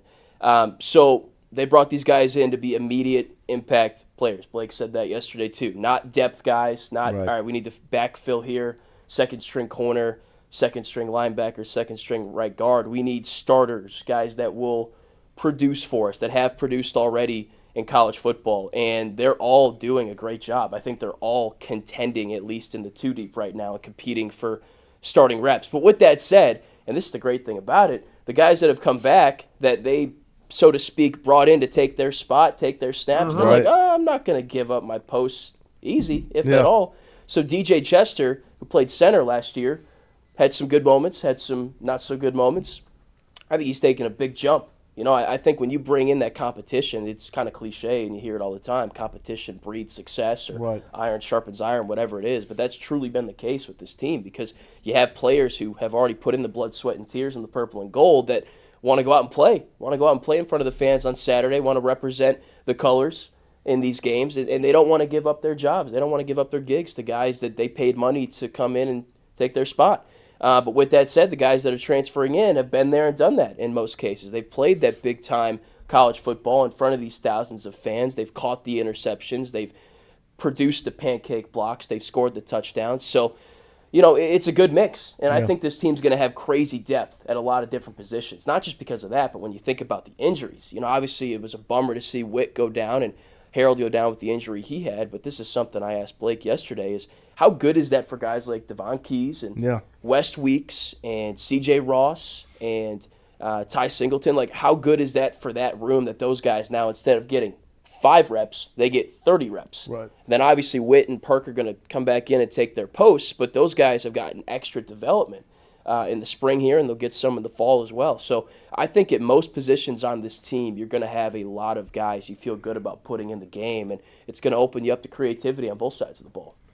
Yeah, no, 100%. It's just such a far cry from where Brian Kelly started with this roster, and then you saw him dabble in the portal when he brought in transfers that were able to come in and play right away. Then they kind of took a step back, focused on the recruiting aspect, and then it became the whole transfer portal game changed. It essentially almost overnight. We were talking about it before the show with the Underwood thing, and it became, oh, if this is how it's going to be, then we're going to start playing that way too. And it almost took like that to happen for LSU to be able to be competitive in the NIL transfer portal space. And then you see them swing massive swings and bring in, like you said, like guys that are going to compete and start. Yeah. And it's just such a far cry from whatever you're looking on the roster going, I guess, no shade to Greg Clayton, one of my favorite players ever to put on the purple and gold, but like, go get Jarvis Landry's cousin to catch punts for you. Now you're going to get Berrien Brown for $1 million. There's a difference. And that's kind of what they've been hoping to do, is bridge the gap between their high school recruiting, because they've done a good job. Right. And class retention, they've done pretty well too. I mean, there's guys that have left because of playing time or whatever it is, but Blake said this. I keep saying Blake said this, Blake said that. I mean, Blake did not miss yesterday. Right. His press conference, every second, yes, every answer was, I was like, wow, this is great stuff. I feel like I'm going to annoy people with how much I'm sharing, but this is all great content. Just the way that they're bridging the gap between those high school recruits and the transfer guys. I think this year it's going to be a great marriage between those two, because those guys that you've recruited 2023, 2024, even 25 have gotten some time under their belt. They've gotten some snaps. Some of the guys were at bowl practice. But you've also got these transfers, and those two together are going to create that depth and create that team. And I don't know if you're really going to have a position of weakness this year. Obviously, we have questions coming in, like the secondary's been suspect the past couple of years. You paid a couple $1 million to bring in some corners and safeties to hopefully help that. Maybe some people are believe it till you see it kind of thing. But just with the guys that they have, the snaps they put in last year, and the money they paid for guys that have produced at other places, I'm thinking about linebacker and secondary and D-line and offensive line, and I'm like, you see it in practice, these guys look good. Yeah. Well, obviously, the pressure is on going into this next season. When you're talking about Brian Kelly's time at LSU, this is year 4 after having his worst season in year 3. Judge me on year 3. Right. And he went out in the portal, made those moves, brought in a good recruiting class, like you said. What is the – expectation for this season? Obviously, college football playoff is the mindset. Yeah. Is that the expectation to be one of those top 12 teams come December? I think it has to be, because there's been a change in what they're saying, but also what they're doing. You know, it'd be one thing if they continue to say, we want to be a national championship team, we want to be a college football playoff team, but their actions have backed that up based on what they did in the portal and the aggression they seem to be attacking everything with. Like, you can feel that sense of urgency. You know, the Bo Davis situation was a bummer, losing him at this point. At least you're not Stanford firing your head coach. Right. Andrew Luck put out a letter. Crazy. That was wild. Unbelievable. Yeah. It's like, as my first act, what is even the general manager? Yeah, he's the general manager. He's like, I'm firing the coach. You're like, oh, God, you have that much pull? Yeah, LSU loses the defensive line defensive line coach, and you're it was almost look worse. Around. Yeah. It was like the sky was falling, which, you know, that's an important position, obviously, and they've struggled there some. And Bo's great. I mean, you want to lose a guy like that, right? If you don't have to. But my point is, you know, they filled that position quickly, and they filled it with a guy they like, as Blake talked about again in his press conference. So I think college football playoff is definitely the bare minimum expectation. They've been close to that before. I mean, everything kind of hinges on that Clemson game. You know, you win that, you put yourself ahead of the 8 ball, you got a notch in your belt, that's a resume type win. If you lose, though, and you guys, I don't need to tell you about the season opener thing, I guess we'll call it with the team. Seems and with to the be fans. a trend. Yeah. Yes, it's quite a trend. But while you're talking about Clemson, where are you at on the idea of scheduling a game like that week 1? Like, obviously, with the lack of success LSU's had in these week 1 Power 4 matchups, a lot of the fan base is of the mindset of, can we stop scheduling? Get out of it. Let's play, you know, like 2019, they played Georgia Southern week 1. Yeah. Like, a lot of the fan base wants to get back to that. Where are you at when you're looking at LSU of is that something they need to change or play those big-time matchups, see what happens? I don't think they need to, because the conference they play in obviously is tough enough. Right. You know, and that's why, like, baseball does a lot of those pre-conference series against, no disrespect, you know, North Alabama and Omaha, because, you know, you don't necessarily need to put yourself out of contention if you don't need to. Like, right. The SEC is tough enough. Every week you're going to get resume-boosting wins. So from that perspective, I don't necessarily think they need to make the playoff. And now that it's 12 teams, even if you have a weak resume, you go 10-2 and you're LSU. Right. That's it. In this situation, though, I think they scheduled this years ahead of time. Like, that's how football scheduling works. Right. Like, you go, there's websites specifically where you can go and look at the 2030 schedule and the 2029 schedule. And these things are scheduled like that, you know, a couple of years ahead of time, like I said. So I think when they scheduled this game, it was probably still the 14 playoff. Right. I have to assume. Because when that was the thing, you did have to schedule these games, because just competing well in conference was not good enough. You had to have a good non-conference win or two to boost your resume if you lost a game. Now, if you lost 2 games, did a 2-loss team ever make the playoff, the 14 playoff? I don't think one. If they did, it was very rare, but nothing comes to mind. Well, in that, what I'm saying is that, hell, an undefeated team didn't make it. Yes, yes, and several really good one-loss teams as well. If you got that second loss, you were basically out of it. So you wanted to preserve that as long as you could. So, you know, when you lose to a team like Florida State, it keeps you out of the playoff, like it did with LSU, with Jaden Daniels that 1 year. And so I think at that point in time, the gain was more than the loss to schedule these big games. Because if you won, like, that was huge for you. Once you get into November and they start coming out with the rankings, and then when they're making decisions, obviously that didn't ever come into play, because LSU would, you know, lose to Ole Miss in late September there, and so on and so forth, Tennessee. But now I don't really think it's that pertinent that you schedule these tough games. Right. No, early it's just, they're just already on the schedule, and it would take, now you're a coward if you try to get out of it where you That's sub. the thing. The PR would not be good Right. if like, after they lost to who did they lose to in the opener last year? USC. USC, that's right. I'm sorry. I'm so locked in on baseball. Me right too. now. Oh, yeah. I can't even really think about football that much. And that's what we're getting to now. After they lost that, imagine if they said, "Oh, we're pulling out of Clemson." You know, like Right. people, like other teams. PR did that. nightmare. Nebraska did that. I think Right. people were throwing a fit and stuff. So, do this one. I think they can go in there and win. Honestly, like I think it's possible. The guys they have. You know, Clemson was in the playoff last year. Obviously, that coaching staff has been there a long time. They have a lot of good returning players. But I think they have what it takes to go in and win. It's just a matter of getting over the mental hurdle, I think, for them and for fans of, man, we just can't win these season opening games. Yeah, these transfers are going to learn quick what the LSU fan base is like. Oh, They're like, damn. It's like, no, this is the 4th year in a row. Yeah. Like, oh, God, this place is different. I mean, you saw it last night with baseball. Mm-hmm. Like, you have a Thursday night game against a SEC team that's won one game in the conference, and you have, 10,000 people there? It was as electric of an atmosphere as you can get in college baseball, and that's awesome. On a Thursday. Yeah, no, and I mean, and they were kind of on the edge of their seat after those first 4 innings are kind of bland. Yeah. And then, obviously in the 5th, it gets blown wide open. What have you seen, in totality? We're going to get to last night, but in totality from this baseball team, what's one thing that stood out to you more than anything else? Well, the thing on the fans real quick, and then I'll answer that. Like, I opened up my phone, and I'm seeing people, are tweeting "Fire Jay Johnson." Right. Unbelievable. In the middle of the game, like, what the heck is going on? What decision did he make? Like, he should have thrown Cade Anderson. Like, you don't want me to throw him? I haven't done anything yet to be fired. Cowan should have started this. Yeah, of course. Right. He should start tonight. What was the thread? It was like, other than Skeens, what has Jay Johnson done? Like, why does Skeens not count? It doesn't count. That was just crazy to open my phone and read. Right. Like, what? Welcome to Baton Rouge. Yeah, he smoked Laval.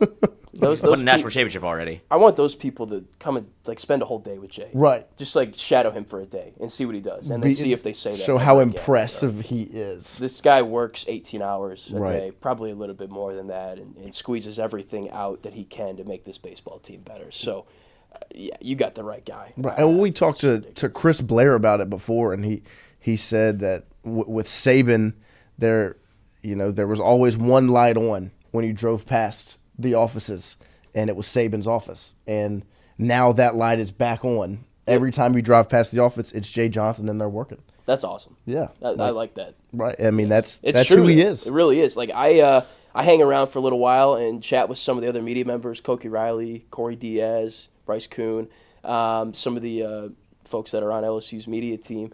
And sometimes it gets to be like yesterday, a little past midnight. Right. And Jay's car, still there. Still there. I've only not seen his car in the parking lot when I leave once. And I think it was after the first Omaha game on, I guess it would have been like Friday night or whatever it was. Then they played the doubleheader. And they lost. But then they won the second one. But that was really late that day. Anyways, as far as the baseball team, a lot of good. I know they lost the series last week, but I kind of have this quiet confidence about me when I watch this team that they're going to come back. And it's only not happened once, really. Well, I guess 2 times, but they were 1 hit away from beating Omaha in that first game at Texas there. And Jay said this yesterday, that they were just the better team on that day. Like, sometimes you're just going to go out there and not have it, and that's what Sunday was. But he did say that Saturday they were the better team, he thought, and they should have won that game. Yeah. So I know last week was a series loss, but I think if things go a little bit differently in some areas, you tweak a couple of things, they win that series. So I wouldn't panic about this team. I like the way they respond. I like the way they make in-game adjustments. Yes. Like in Texas last week, swing and miss a lot the first couple innings. Then they get to their Friday night guy, Jared Spencer, I think his name was. Same thing yesterday. Couple innings, the offense is kind of lifeless. Mississippi State has all the momentum, and then usually about midway through, once they see the pitcher a couple of times, they make those necessary adjustments, they string the at-bats together, and they come on a furious comeback to take the lead or put themselves well in front, and then Zach Cowan comes into the game, and he's the Grim Reaper, man. It's over with once he gets into the game. So I like the way they're mentally tough. Like, it's difficult to swing the momentum back in a baseball game. Like, you got to make a play, and they seem to do that more often than not. And then they continue that and further that and then take it all the way to the finish line. So I'm loving it. Yeah. And it just feels like with that pressure, if you were playing LSU, it feels like that big number is always imminent. Like, it's always hanging around where you can't be comfortable playing because you know that there's a 5 spot, a crooked number coming because that's just the way they do it. You look up and whenever Danny Dickinson was at the plate, it's like, man, 2-1. Like, you could feel it kind of like they start drawing walks. It's like, okay, here it comes. Like, if you've watched it enough, you kind of know when LSU's going to strike, and it's taking advantage of those little moments. But the way the lineup is constructed, like, you have guys in every spot to be able to do that. Like, there's not one guy in the lineup that I'm like, don't like to see him up right here. Right. Like, last year there were some moments where, like, if it's not Tommy and it's not Bear, You're like, all right, let's go 7, 8, 9, get back to 1. Yeah. And like, we'll score next inning. And now it feels like there's just that total pressure on you where if you're playing LSU, you can't relax. Like Mississippi State felt like they were in a great rhythm. And then you look up like, oh, no, we're losing. Right. Like, what happened? Yeah. And now when Cowan comes in, it's like, oh, we didn't get a hit. I got totally blank, strike out 7 times. You wake up and the coach would be like, what just happened? We lost by 2.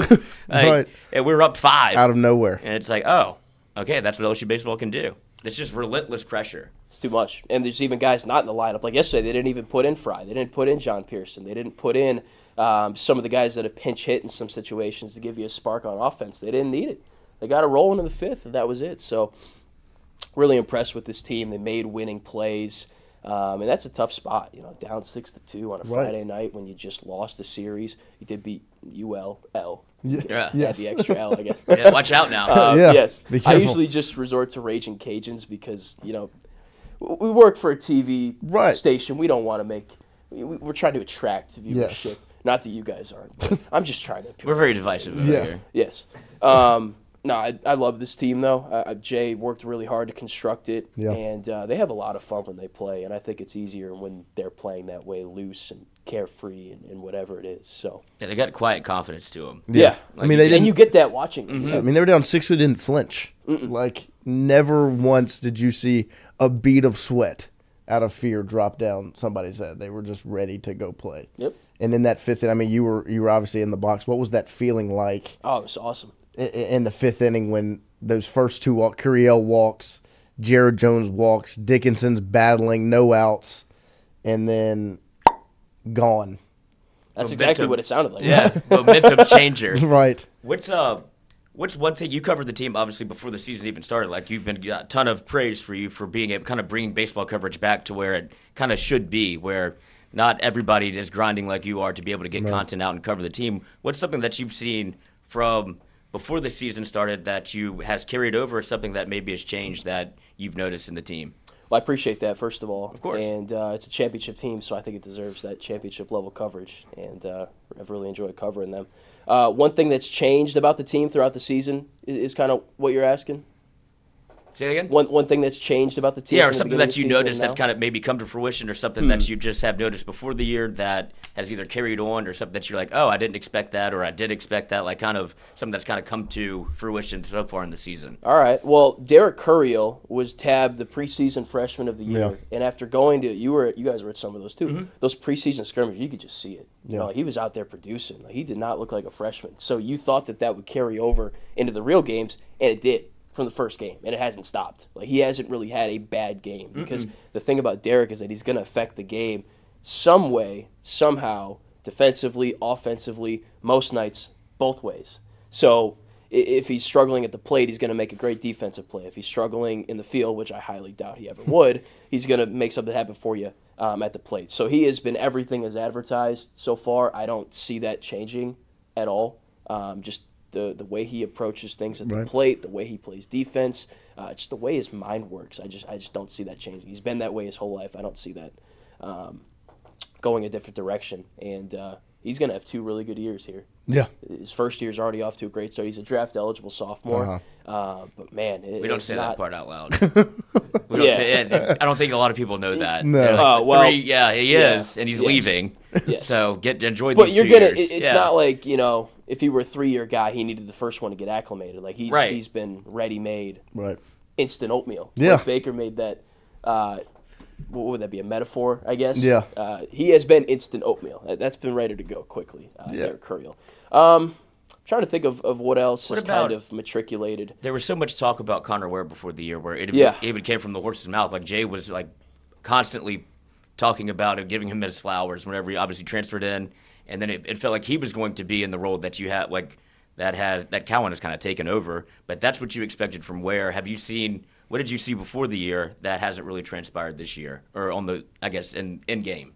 Probably just execution, and that's for a lot of guys. They get put into the game, and jobs to throw strikes. Like you see Zach Cowan and Connor Benj come in, they throw strikes, they get outs. And for some guys, that's been a struggle for whatever reason. I haven't been pitching for as long as they have, so I'm not going to pretend like I'm an expert or something like that. But maybe it's a confidence thing. Like, they look great in the fall. Connor Ware was actually their best pitcher in the fall, Jay said. So maybe he just needs to find some of that swagger and charisma again that he had. He had it against Southern. He looked really good in that start he made earlier in the season. But maybe when you have a start that doesn't go so well, your confidence is shook a little bit. So he's trying to get that back. I think you start pressing a little bit. You see your opportunities they start to phase out. The same thing's happening to Ashton Larson, where he's trying to hit 6-run homers every time he goes up to the dish because he wants to play. Yeah. Obviously had a huge impact last year, and then you thought he'd be somebody that they would count on again this year. And you saw him get playing time, but then it's turned into he kind of platooned out and right, and then you've seen those chances get fewer and fewer. And it was because whenever he got up there, he's like, I need to make an impact right now. I need to do something. You need to have just the Mikey says this all the time, where it's like find little wins whenever you're struggling, like whatever it may be. Like, oh, I hit that ball good off the barrel. I'll work the count, something, so you're not just always pressing and looking at the scoreboard and watching your average go 310, 304, 296, 260. You're like, what happened? Because we had Bear on as a freshman. And that's what he was talking about. Like, he openly said it whenever he was struggling, and he's like, "Man, it's so big on the scoreboard. Like you just keep seeing your number go down. You're like, God, I have to do something. I have to get a hit. I have to hit a homer." And you saw him kind of get phased out his freshman year, and now he looks like a totally different player. It's just little wins. Hit one on the barrel. Get one out there. Curiel showing pop. I think Braswell did that well. Like he would come in and bunt, score run, hard hit ball that was a fly out, but he hit it well. And now he's kind of getting back into form. Great defense. It's something. But the thing with Ashton is that he's not getting those ample opportunities like Braswell to get back in. But I think Connor is. I think he'll get more opportunities. Like I wanted to ask Jay, how do you approach this thing? It's kind of the same situation as last week, minus the fact that Ben's threw 25 pitches. And you just got to keep putting them out there, Like, they're not going to get better if you don't put them in the game. William Schmidt. These are the guys. You're not getting new players. Like, the only outlier you have is Gavin Guidry. God knows what's going on with that because it's been 3 months now, and he was about to start, and now he hasn't pitched. So that's your only real outlier of, like, nobody's coming in to help you. Like, these are the guys that you got. Yeah. Out of nowhere. Right. But they need Ware because they don't have a lefty really out of the pen that they rely on besides DJ Primo, and they need another one. I think that can maybe extend a little bit too, because Ware is a guy that can give you 2 or 3 innings when he's on. So, hey, all it takes is one game, one appearance to change everything, and that could be this weekend. Yeah. So no, 100%. It's gonna be exciting to watch them get back after it tonight, and I'm sure you're gonna kill it once again. So everybody, make sure y'all are tuned in to John's coverage of LSU baseball this evening as they take on Mississippi State in game number 2. We appreciate you coming in this morning. Thanks for having me. We're gonna make this regular. Sounds good. Yeah, absolutely. It's just down the road, so this is perfect. Perfect. Bam. Awesome. Well, we will be right back with more of the Jordy Culotta Show after a quick break. Yeah, Schwartz is lined up. Perfect. At Ochsner, we know healing is a team sport. That's why we've partnered with world-renowned orthopedic surgeon Dr. James Andrews to create the Ochsner Andrews Orthopedics and Sports Medicine Institute. Whether you're a professional athlete or a weekend warrior, our team of specialists are dedicated to getting you back in the game. So whatever your reasons are for reaching your personal best, we've only got one. You. Ochsner Andrews Institute. Long live you. Click Here Digital, the home of the Jordy Culotta Show. Online at clickheredigital.com. If you're looking to set Google ads, set social media campaigns, learn about SEO, display video, or even creative, Click Here Digital has the answer for you. Online at clickheredigital.com or email me directly, Jordy at clickheredigital.com.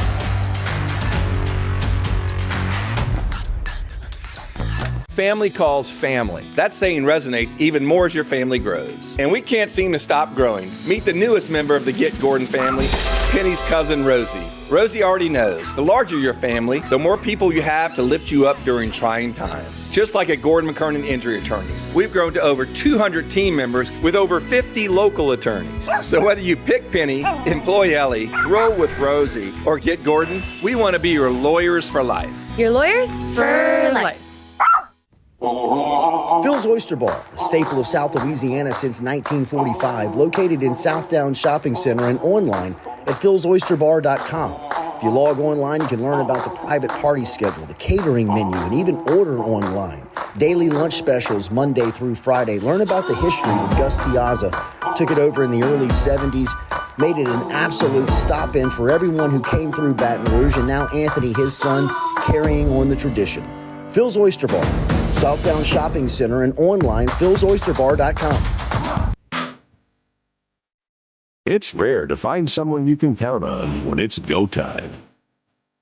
It's even more rare to find someone you can count on, well, all the time. At Sunshine, we're proud to offer the John Deere equipment you need and the team you can depend on and off the field. Learn more about what it means to be powered by Sunshine at sunequip.com.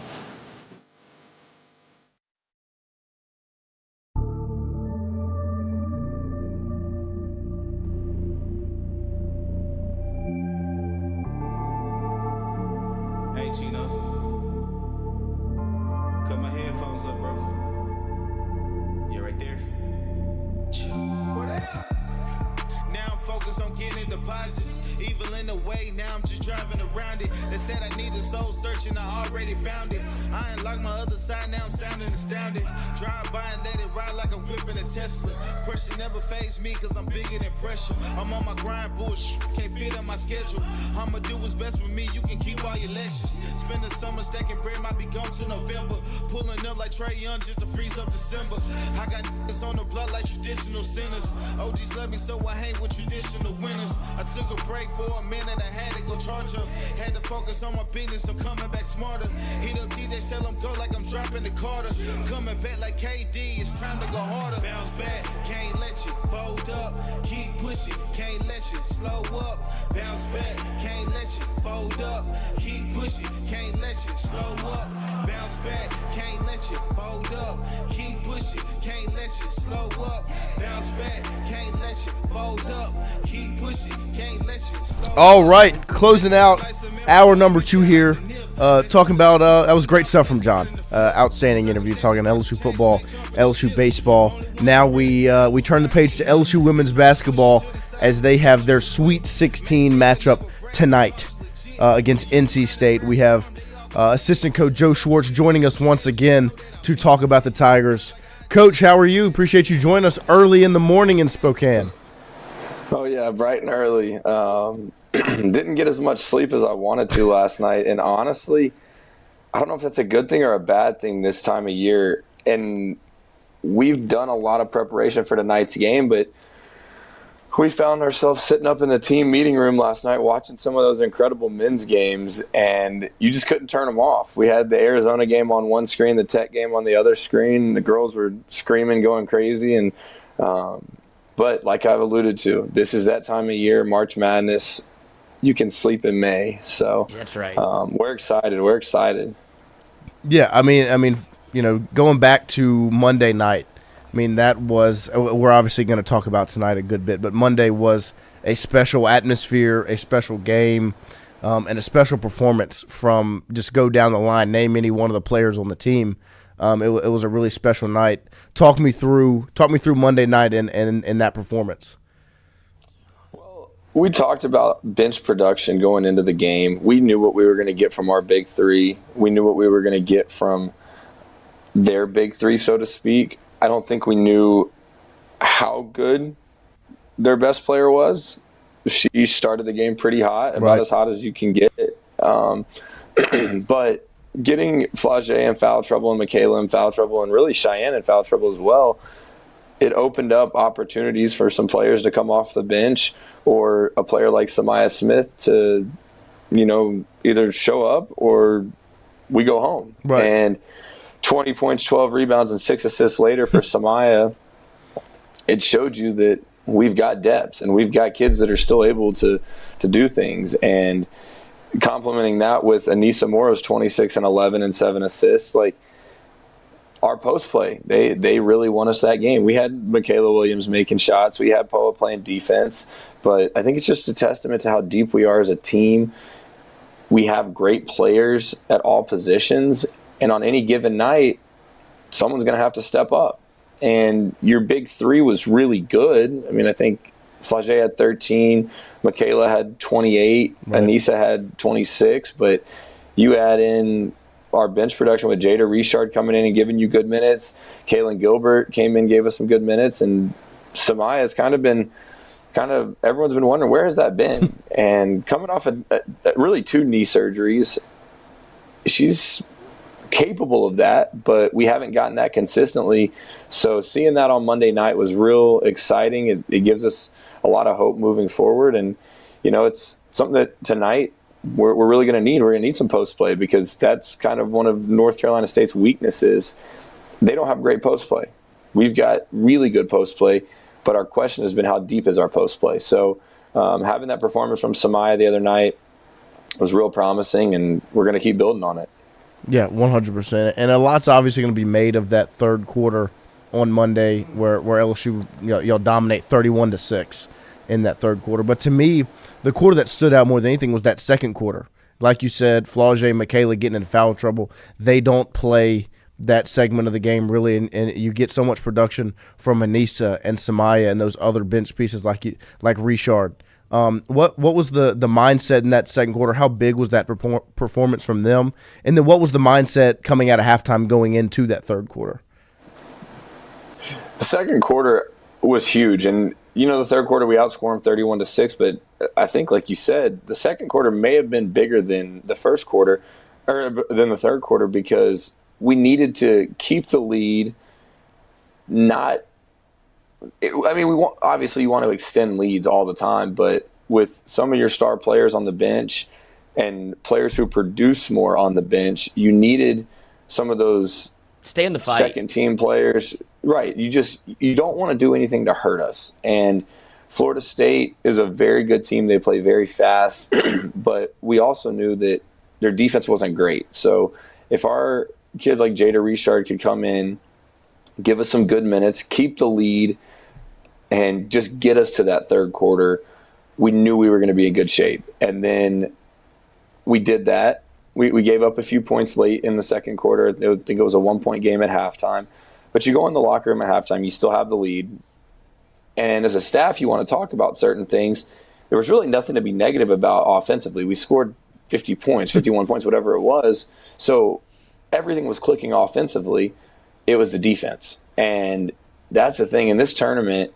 If you don't play good defense, you're not going to advance. And so we challenged our players at halftime, like, hey, we got to guard. Like, we don't want to keep trading buckets. We don't want to trade 2s for 2s, 2s for 3s, whatever it may be.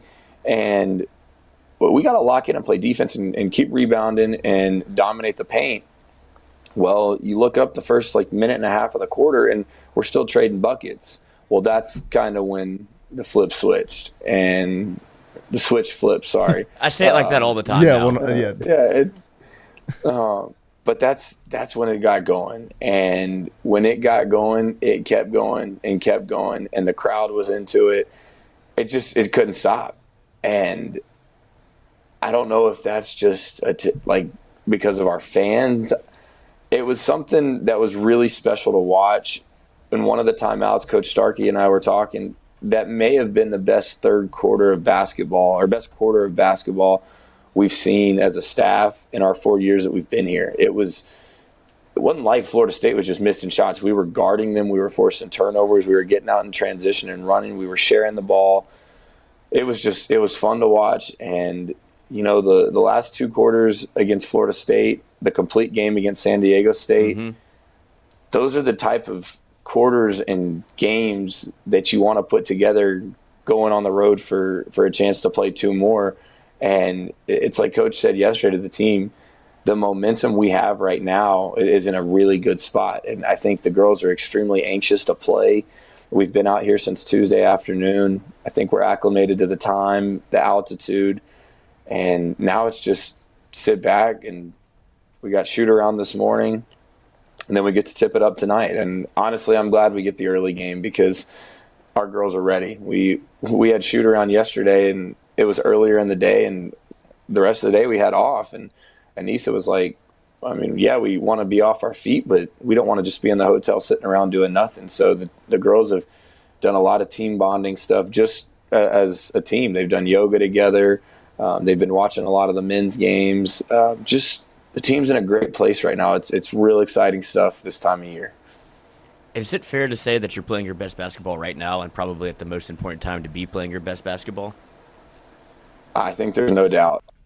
Question after the SEC tournament, are you playing your best basketball? I mean, 4 of 6, something like that. And that's not playing your best basketball from a record standpoint. But from a sharing the ball standpoint, from a chemistry standpoint, from a synergy standpoint, we're in a really, really good place right now. Our practices have been extremely energetic. Our off-the-court chemistry has been phenomenal. Girls are going to meals together. They're coaching themselves on and off the court. But the thing that I love the most is they're still able to hold each other to a high standard. Even yesterday, we had media cameras all over practice, and one of the post players bobbled a pass. Well, the guard gets up in their face, hey, catch the ball. Like, we need you. Flip side, we got a player that misses an open shot on the perimeter. Make the shot, or next one's going in. So we're holding each other to a very high standard because we know that's what it takes to keep advancing. And this is the time that you want to be clicking and you want to be playing your best basketball, because if you're not, you're going home. Yeah, no. Real quick, you've been on, obviously, a part of national championship teams before. Do you start to notice, like, little things like that whenever it feels like you're going to do something special? When you start seeing, like, it's kind of I don't think there's, like, an aha moment or anything like that. You kind of start looking around like, damn, they're really, like, this team has a lot of chemistry together. Like, did you feel that? Or was there an aha moment where it's like, oh, these girls are, like, vibing on a different level together, like, great chemistry? Well, I think it in large part has to do with Flau'jae Johnson. I think we've talked about it. Sitting her may have been the best thing for our team, for her, for the program, because I've said it. It opened up a whole different perspective for her. And I think the perspective that we didn't see as a staff when she was off the court, we didn't realize how good of a leader she could be. And we challenged her to be a leader. I don't think she realized how good of a leader she could be. So with Flau'jae back in a playing role, she's accepted a leadership role. She's accepted a role that holds everyone on the team accountable, but she's holding herself accountable. She's leading the charge in drills and practice. She's leading the charge. She took the whole team to Chipotle yesterday. Having a vocal and intentional Flau'jae is making this thing go. Parlay that with Anissa Morrow and her leadership, and someone like Amani Bartlett, who was on that national championship team, may not see the court a lot, but you've got a big 3 right there playing a huge leadership role. And when you've got 3 kids like that, the rest of your team's going to follow. And it all goes back to accountability, because I think we had some bumps in the road during conference play. We lost some games that, we felt like we could have won. I'm not saying you should have won it. It was going to be really hard to beat Texas on the road. It's going to be hard to beat South Carolina on the road. But the Alabama game, I think that was one that we really felt like we should have had. The Ole Miss game at home, we felt like that one slipped away. So knowing how we felt after those games, one, from an emotional standpoint, but 2, as a team, it's like we can be so much better. So I think when you talk about playing your best basketball, when you talk about feeling that kind of aha moment, I don't think there's one moment in particular, but I think it's a combination of moments and how we felt in certain situations and building on those. Because you can do one of 2 things after a loss. You can either move on and not worry about anything and say, oh, we'll get the next one, or you can really learn from it. And I think we've learned from those losses. I think we know how we felt after that. And one of the common themes is we don't want to feel that again. Just like the other night, we talked about Anissa Morrow losing her senior night game to Ole Miss. Well, end it the right way this time against a really good Florida State team, and she did just that. Yeah, and looking forward to tonight against NC State, the Sweet 16. What are some of the challenges that NC State can bring? Obviously, a familiar opponent, as y'all have played them earlier in the season, but a lot of time has passed. So there's not much to really glean from that game as much as whose the teams are now. What are some of the challenges that they'll bring? Well, we are very familiar with them. I think one thing you have to look at is we didn't have Miracle Shepherd in that game. Miracle was still fighting a little stress reaction in her foot, and NC State is very guard oriented. 1 through 4 are pretty much guards. They have a couple 5 players with some size. The biggest thing is going to be transition. We've got to push the ball and run in transition. They're not really looking to foul. They are, I don't know what the exact stat is, but they really don't foul a lot. So is that a testament to their really good defense, or is that just saying, hey, we're going to score more points than you? So on the offensive end, we've got to push the ball. But on the defensive end, we've got to limit their transition buckets. I think when we played them the last time, they only had 5 points in transition, which was huge. I think the second thing is our defense. We've got to take the pain away. They made 15 threes in their last game against Michigan State in the second round, but Michigan State kind of sat back in a zone. I don't think Michigan State's near as athletic and as quick as we are. So we've got to take the pain away. They're going to hit threes. They're going to hit shots. But the game's going to be won in the paint. It's going to be won offensively, us scoring in the paint. It's going to be won defensively, us stopping the paint. And with that comes rebounds. We've got to dominate the boards. We killed them on the boards in the Bahamas. I think we out-rebounded them by 20 in the Bahamas. But that's what it's going to take. And it's not just going to take rebounds from Anissa Morrow. Like, we can't just look up and say, hey, Nice, go get them all. We need a collective rebounding effort, which is what we saw against Florida State, which is what we saw the last time we played. We're going to need guards with 3, 4, 5, 6 rebounds. Everyone get in there, gang rebound, 5 to the board, and that's where the game's going to be won. And then the last thing is going to be executing on offense. And I'm not saying we've got to make every shot, but we've got to value the ball. We've got to space the floor, and we've got to take good shots. I think we shot almost 53% against them when we played them in the Bahamas. Like, we're going to get good looks. If we set good screens, if we cut hard, we're going to be in good shape. But on the flip side, they're playing really good basketball right now. They won the ACC with Notre Dame. I think they tied for first. And they're a team that is very experienced. They've got 3 good seniors, very well coached.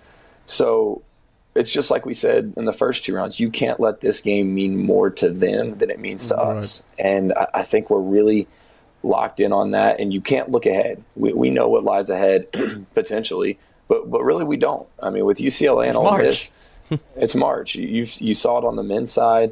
And the other thing is you've got to play a 40-minute game. And I think that was something really good for our team last night to see the Arkansas-Texas Tech game. I mean, everyone thought Arkansas was walking away with that game. And you've got kids and you've got teams that don't want their seasons to end, that don't want their careers to end. So whether you're up 16 with 10 minutes left or down 16 with 10 minutes left, you've got to keep playing. You've got to finish possessions, and you've got to stay together till the buzzer sounds. And if we do that for 40 minutes, I think we look up tonight and we're going to be real happy. Yeah, no, I mean, it's gonna be a big one, and I agree. I mean, as much as NC State is playing much better basketball, they relied so much on those guards. I think Miracle Shepherd's going to play a huge role in the success tonight.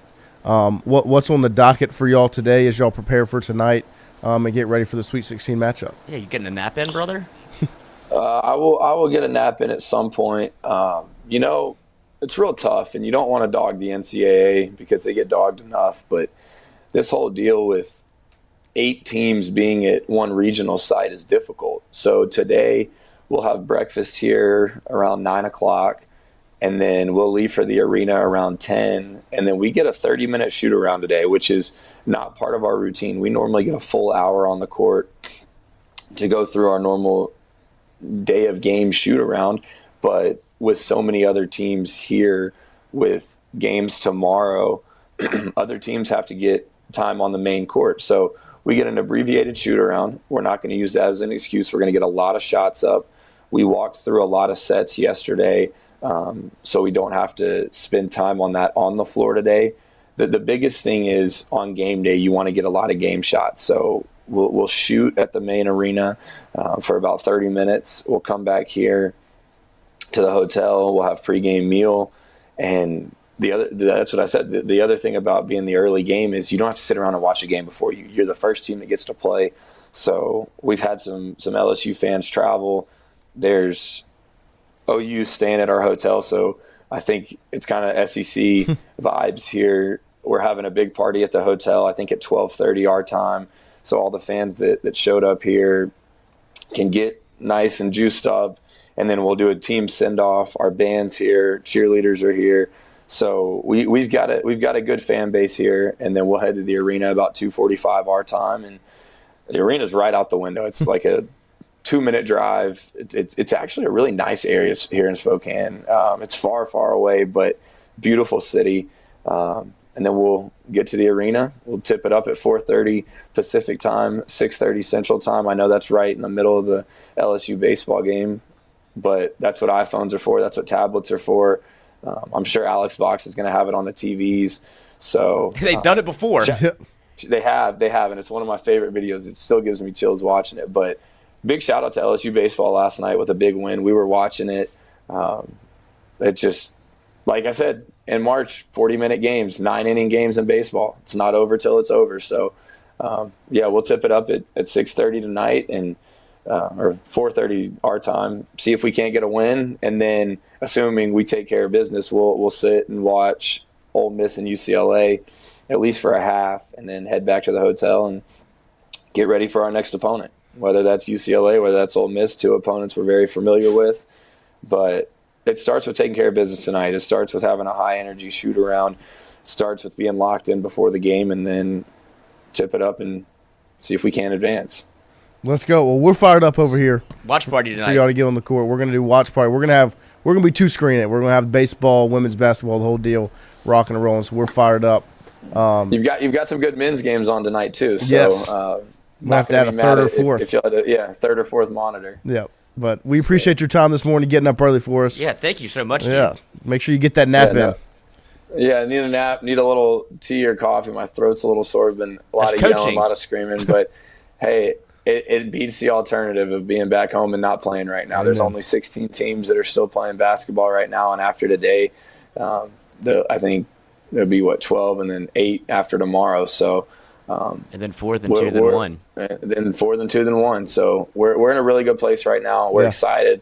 Hopefully we can show Tiger Nation what we saw the other night. I'm not saying it has to be perfect, but you're going to see enthusiastic basketball. You're going to see high-level basketball. And our Tiger fans that are here, if you're in the Northwest Pacific region, wherever we are, close to Canada, pull up, come to the game. Come on across the border. Right. If you're not close to Spokane and you can't make it to the game, tune in ESPN 4:30 Pacific time. We want all the eyes on us, and hopefully we'll give y'all a good show. 6:30 Central. Yes. Well, we appreciate your time this morning. Once again, thank you for waking up early and joining us. Good luck tonight, and we're ready to go. Get a dub. Appreciate y'all. Go Tigers. Go Tigers. Yes, great stuff as always. There's something wrong with us. What do you mean? As soon as you hear "Go Tigers," go Tigers. I could be anywhere. It's a disease. It was so call and response. It was muscle memory, 100%. I wasn't even thinking about Me it. either. That's the things that I guess when you see other fan bases do their wonky shit or whatever they do, I don't know what it is. Yeah, I don't know what it is, but Go Tigers could not be easier. And it's I guess that's our thing. I've never really thought about it, but I guess when you are in the wild, you probably hear it more oh, that's what they say. You just see an LSU shirt walk. Go Tigers. Go Tigers. Go Tigers. Right back to you. Right back. Come on. Now we're friends. But yeah, no, it's going to be an exciting one tonight. And don't forget, we will be watching it live in here. We will have baseball on, women's basketball on, challenge wheel, the whole deal. We'll be ready to go watching LSU hopefully go 2-0 on the night. Lloyd, do you have any money riding on? I have quite a bit of coin because they did make the fatal mistake of letting you live bet LSU baseball yesterday, where they were catching a 1.5 at one point, and I was like, well, that's not going to happen. So live bet that, and that was gave me a nice little buffer zone to work in as I'll bet LSU baseball again tonight. I already had half the parlays done at LSU baseball to win last night. Now the women's game will complete the parlay along with Virginia was in there. My buddy was like, hey, take Virginia. Stanford's been across the country. Something. I was like, done. Sounds you actually have. Give me one reason to bet. Okay, that sounds good. So 2 of the 3 legs are done. Need LSU women's basketball to capitalize. And then the more you started talking about North Carolina State, and they've already played before, they won by 20, out rebounded them by 20. I threw another couple shekels down. Love it. I'll do another little parlay with the women's bet. Like there's gonna be a lot riding on this for me. Feeling good. That's my favorite Lloyd. Yeah, I'm invested. Fully in invested. This when you're invested. Fully invested. I already care. Yeah. Let's do one of these sports. What's the name of that one? The Sports Connections. Yes. Athletic Connections. Have you ever played the Connections game, Christian?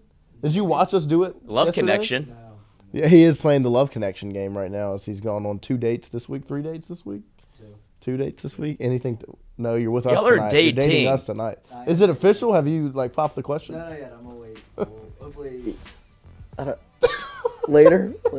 What are you waiting? What are you waiting on? The date. She could be watching. She could be watching. Well, ask her right now publicly. Yeah, call it. No, watch party tonight. We'll do a live FaceTime. Yeah. No. Of her rejecting you. Christian, what? Yeah. No. We're friends. Did you see the way Get you acted? friend zoned on the watch party. That would be brutal. They'd be like, you want to Yeah. Big time buzzer, dude. Big time buzzer. That'd be God, bad. that would be a shade of red we have yet to see. Yes. No, he'd go pale, I think. I think I'd leave. Like lose all the Like color. go get her? They'd go home. Go home. Start spring break early. Yeah. What a waste of time this was. Yeah. Give my money back. Oh, would I date you? See the way you acted at the baseball game yesterday? Hey, you're a lunatic. Screaming at Derek Curiel. Yeah. Cursing in front of babies. Yeah. Grabbed my phone and broke it because I was looking at dresses. Shein. But let's do one of these athletic connections because this That's what it's called. this was our money maker yesterday. I tell you what, got us fired up. It did. It Where was, is it? Here we go. I felt like We might have found a game for us that we can all play. And I be know. We're somewhat about to find out competent. today if I we know. were actually good at it or if we just got a lucky draw. It didn't help that Fonz was like they play this in my kindergarten, son's kindergarten yeah. class. It made me feel pretty bad about myself, Yeah. But then you saw how hard the one before it was. I mean, the one after that was yeah, the normal actual stuff. connections was tough. Microwave, Yeah. microscope, micro penis. Nice. I was gonna go microfiber. Oh, okay. Micro dong. Here we go. I don't think any of those. Oh, I thought that said Philly phallic, and I was like, how did that happen? How did that happen? What the hell? Okay. You just click 4 buttons to. Okay. So 4 things that are connected. Barkley, Ewing, Bogues, Bradley. Wait. All basketball players. Is there only one answer? Ewing, Barkley, Bradley. There's No, you're tying 4 different groups of 4 together. You have to find 4 things that match. Okay, yeah. So it's okay. All 4 things get tied together. Right. Rip, cut, hack, swing, Philly fanatic, rip, cut, or no. Oh, I see what that. Let's see.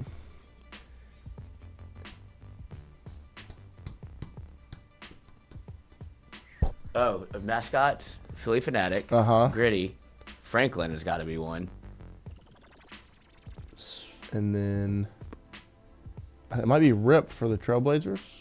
Is it Rip City or Swoop? I don't know who Swoop would be.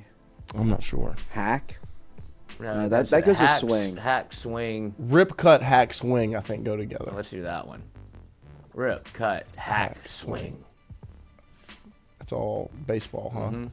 Yep. So then I would say rip. That's what my coach used to say. We don't take slashing, Where's kneeing, release the tripping, barrel? boarding. All feel like they go together. What? Say that again. Where's release the barrel? Oh, not on here. Slashing, kneeing, That's tripping, what my coach boarding. used to say. A lot of We INGs. don't take swings. We take cuts. Take daddy hacks. Have you heard somebody say take a rip? Oh, I guess so. Take a rip. Like a Take bong a rip. rip of this. But that's more like you're Bong. taking a rip of something. Yeah. Yeah. I think Baseball bat. Taking a rip. Taking a hack. Taking a Yeah. cut. Taking a swing. What did you have? Tripping? The 4 INGs: tripping, boarding, kneeing, slashing. All hockey penalties. They just common fouls. Oh. Gritty, Franklin, Fitty Fanatic, Swoop. Those Swoop. are the mascots. We dominate this game. Yeah, this one's us. Dominate this is us, game. brother. Who's Swoop? I don't know, but he's the Process mascot of in elimination. Philadelphia. Yeah. Oh. It's gonna be a good day. It is. This is our game. I I tell could you what. play that all day. All day. And I don't think we would miss one. No. Not even a mistake made. Get out of here. No, The we nailed basketball that. one was too easy. Which one? Oh, The first one. The players. Yeah. I mean, that was Space Jam. But somebody's looking at that and going, I don't know what I a have bogus no is. idea. Yeah. And they're idiots. They're reading bogus. What is bogus? Barkley. No, that's Muggsy Bogues. Yeah. Space Jam. Yep. Star. They were all Space Jam. Mhm. Bradley, Barkley, Ewing, Bogues. Bradley was always the one that I didn't know when I was Sean a Bradley? kid. Yeah. Is he the tall white? Tall man. Yeah, it's like one of these people don't fit in here. Michael Jordan, Charles Right. Barkley, and there's like Muggsy Bogues. Like Muggsy Bogues and Sean Bradley. Yep. Tall and a little kind of Tall and short. One is white, one is black. There's a lot of differences. But the thing they have in common, both played basketball. Both on Space Jam, and they were part of this morning's Hoopers. Athletic Connections. Should we do a normal connections or just close it out when we're on top? I kind of want to now. What's the other? What is it just called? Connections. Just normal connections. See if Christian has a brain. This one is tough. This one's much harder. We had a genius in the chat. Yes. Yeah. Well, who was his name? Travis. Yeah. We gotta give it a second before we start taking chat answers though. No, we want them to play as long Yeah. as. No, we want the chat. This one is chat heavy. But I need a chance to look at it too. 'Cause, Well, like, maybe your brain needs to operate just faster. play faster. if I'm on the verge or something, I'm on the verge. Oh, but you're gonna clone? He's about to clone. Set myself up for that one. Why does this always happen? More. Hunter Hall said more Bravo shows, please. That could be an answer. Sporkle is better. We do like the Sporkle. We're trying not to run out of the Sporkle. God, this is so different. Okay. Where's there we go. Yeah, hold on. I'm trying to zoom in so we can. This is so hard. Oh hell no! This is terrible. Flank, skirt, chuck. Yeah, like that's all meat. meat, huh? We need one more meat. A pelt, chuck, skirt, flank, a pelt. Could it? Is that? I feel like No. pelt is like hit somebody with a. No, a pelt could also be like when you, like if you kill a deer, you take its skin. That's what I'm thinking. I think pelts are that. I don't know if you eat the pelt, but that is the one that makes sense. I don't know any of these others that reminded me Yeah. of meat. You want to do it? Pelt. Frick it. Give it a go. I don't know. Do I I'm have to hit scared. Anything? I thought I just did the. No, you have to click the submit button. Hold on. I don't know. Pelt scares me. I just don't know what else would be. Sash would be the only one I'm thinking. Well, no, I feel like sash, beret, badge. Okay, then yeah, it's bracket pelt. It has go to be together. pelt then. I've never heard of a Monty. What? Okay. That's Close them Christian's out. fault. Bullshit. Close them out. Close them out. All right, what'd you say? Which one did you have? Beret, badge, Barrett. Where is it? Gray. badge. Skirt. No. Well. Maybe. What was the other one you had? I thought bracket, but bracket I feel like would go with bookend. Mm-hmm. Surround. Yeah. So do skirt. Then we lose our meat, but it wasn't right. Yeah. There we go. I There knew we it was. go. I knew it was. I The didn't Girl want Scout uniform. That's right. Classic. God damn you, Bernice. So do bracket, bookend, and then would it Flank be and surround. flank and surround? Yeah. Nope. Slang. Let's go. Be on both sides of. And then Sling, chuck, pelt, Monty. So sling, definitely. Chuck, pitch, pelt. pelt. Hell yeah, we're smarter than Yeah. we think. Yeah. And then city, study, bingo, Monty. I don't know why. I have no idea what the connection is, but Full Monty, I have no idea. Monty Python. I don't know. Monty Williams. Hall. bingo hall, city hall, Monty Hall, and study Who's hall. Monty What is Hall? Monty Hall? It's a person. Yeah, I remember, was it Monty Ball? Yeah. Monty Ball. Running back. Running back. From? Wisconsin. There we Yep. go. Come on. Monty Oh, Williams. that's who came up. Got him. Wait, I actually do want it though because I did get that. No. Good job. Two canoodling. Monty Hall. All right. Well, Brian Burgess knew it. He said Halls. We appreciate you guys. Make sure to be back tonight. I typed in Monty 6:30. so dumb. That's comedian Monty Hall. Yeah. Oh, he hosted Let's Make a Deal. Oh, he's the Monty Hall. He was the guy that had Behind Door Number 1. Let me see him. See if I can recognize this face. This No, you man. won't. I just recognize the game. I think let's make a deal. Some woman that was like reportedly had like the highest IQ of all time, and like she had some theory about something about this game maybe, and they were all like, actually that's the dumbest thing I've ever heard, and they were like all going against her strategy for some reason, and it like broke her brain. Like, wow. She tried to like figure it out. She like went crazy. Yeah. And then ultimately she proved herself that she was right, but it's like it took up her entire life. Like, dude, just let it go, man. Yeah, just like move on. I don't remember. Move on. I just forgot Monty Hall because you said Monty Ball. Yeah. And I was like, oh, football. Yeah, football. Oh, what? Wisconsin. Who he played for? There is a game. I put it in one of the documents because I found it where it's. Here's Monty. Let me see this man. Yep, don't recognize him at all. But I know the game. Let's make a deal. Let's make a deal. Spin the wheel. But there's another game where it's right. I played it harder than I thought it would be, but it gives you it does give you a former athlete and asks like where they went to college. It's just a picture and a blank. And if the more you get, like you get a streak. Okay. So the more that you do it, like that you try to put together. But I was like struggled. Right, of course. There's very obscure. But I want to bring it back. But yeah, we'll get back to a Sporkle. Yeah, we will. We'll do it. We will. But is this Friday? It is Friday. I was gonna say we were doing it on Friday, but packed show. Yes. Eads was great. Great show. Yeah, Eads was outstanding. We will Schwartz, have him back. Can't thank him enough for waking up early because that is early. Yes. Especially with like that's 12 hours away from what he wants to do. Right. Now he's gonna go kill time in Spokane. Spokane. They do a lot of drugs up there. Smoking and Spokane? Mm-hmm. Nice. Well, don't forget, we'll be back here. Meth. Watch party tonight in the, what is it, the Clone Zone? Is that what we're going to call it? Hell the Clone yeah. Zone brought to you by Bigas. Wow. As LSU baseball, LSU women's basketball. We'll be cloning. We will be in here watching both games. We will have what I feel like might be a packed house more than just us three. We'll have some food, some goodies, the whole deal, ready to rock and roll. And Christian will get pelted with a ping pong ball. He'll have to do the mouse trap, shot collar, the whole thing. Yes. And exciting night for the young man. A lot different than his date last night. We'll definitely put on the wheel. We have to. No. Call your girl. No. Yep. Live breakup tonight. Yeah, break up with her as a bit. Live breakup tonight. That would be hilarious. As Christian turns a complete different shade of red this morning.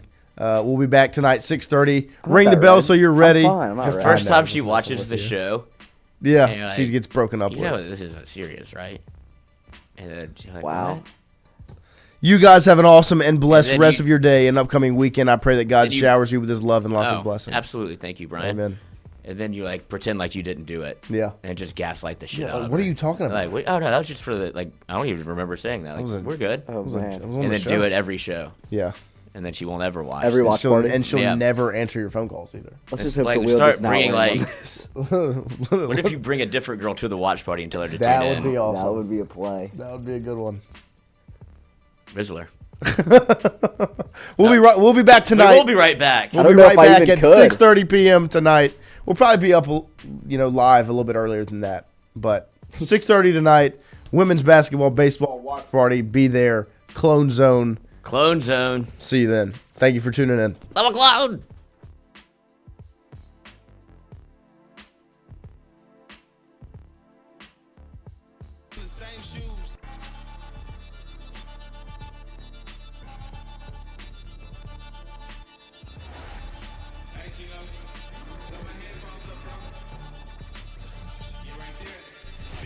We can never put on the same shoes.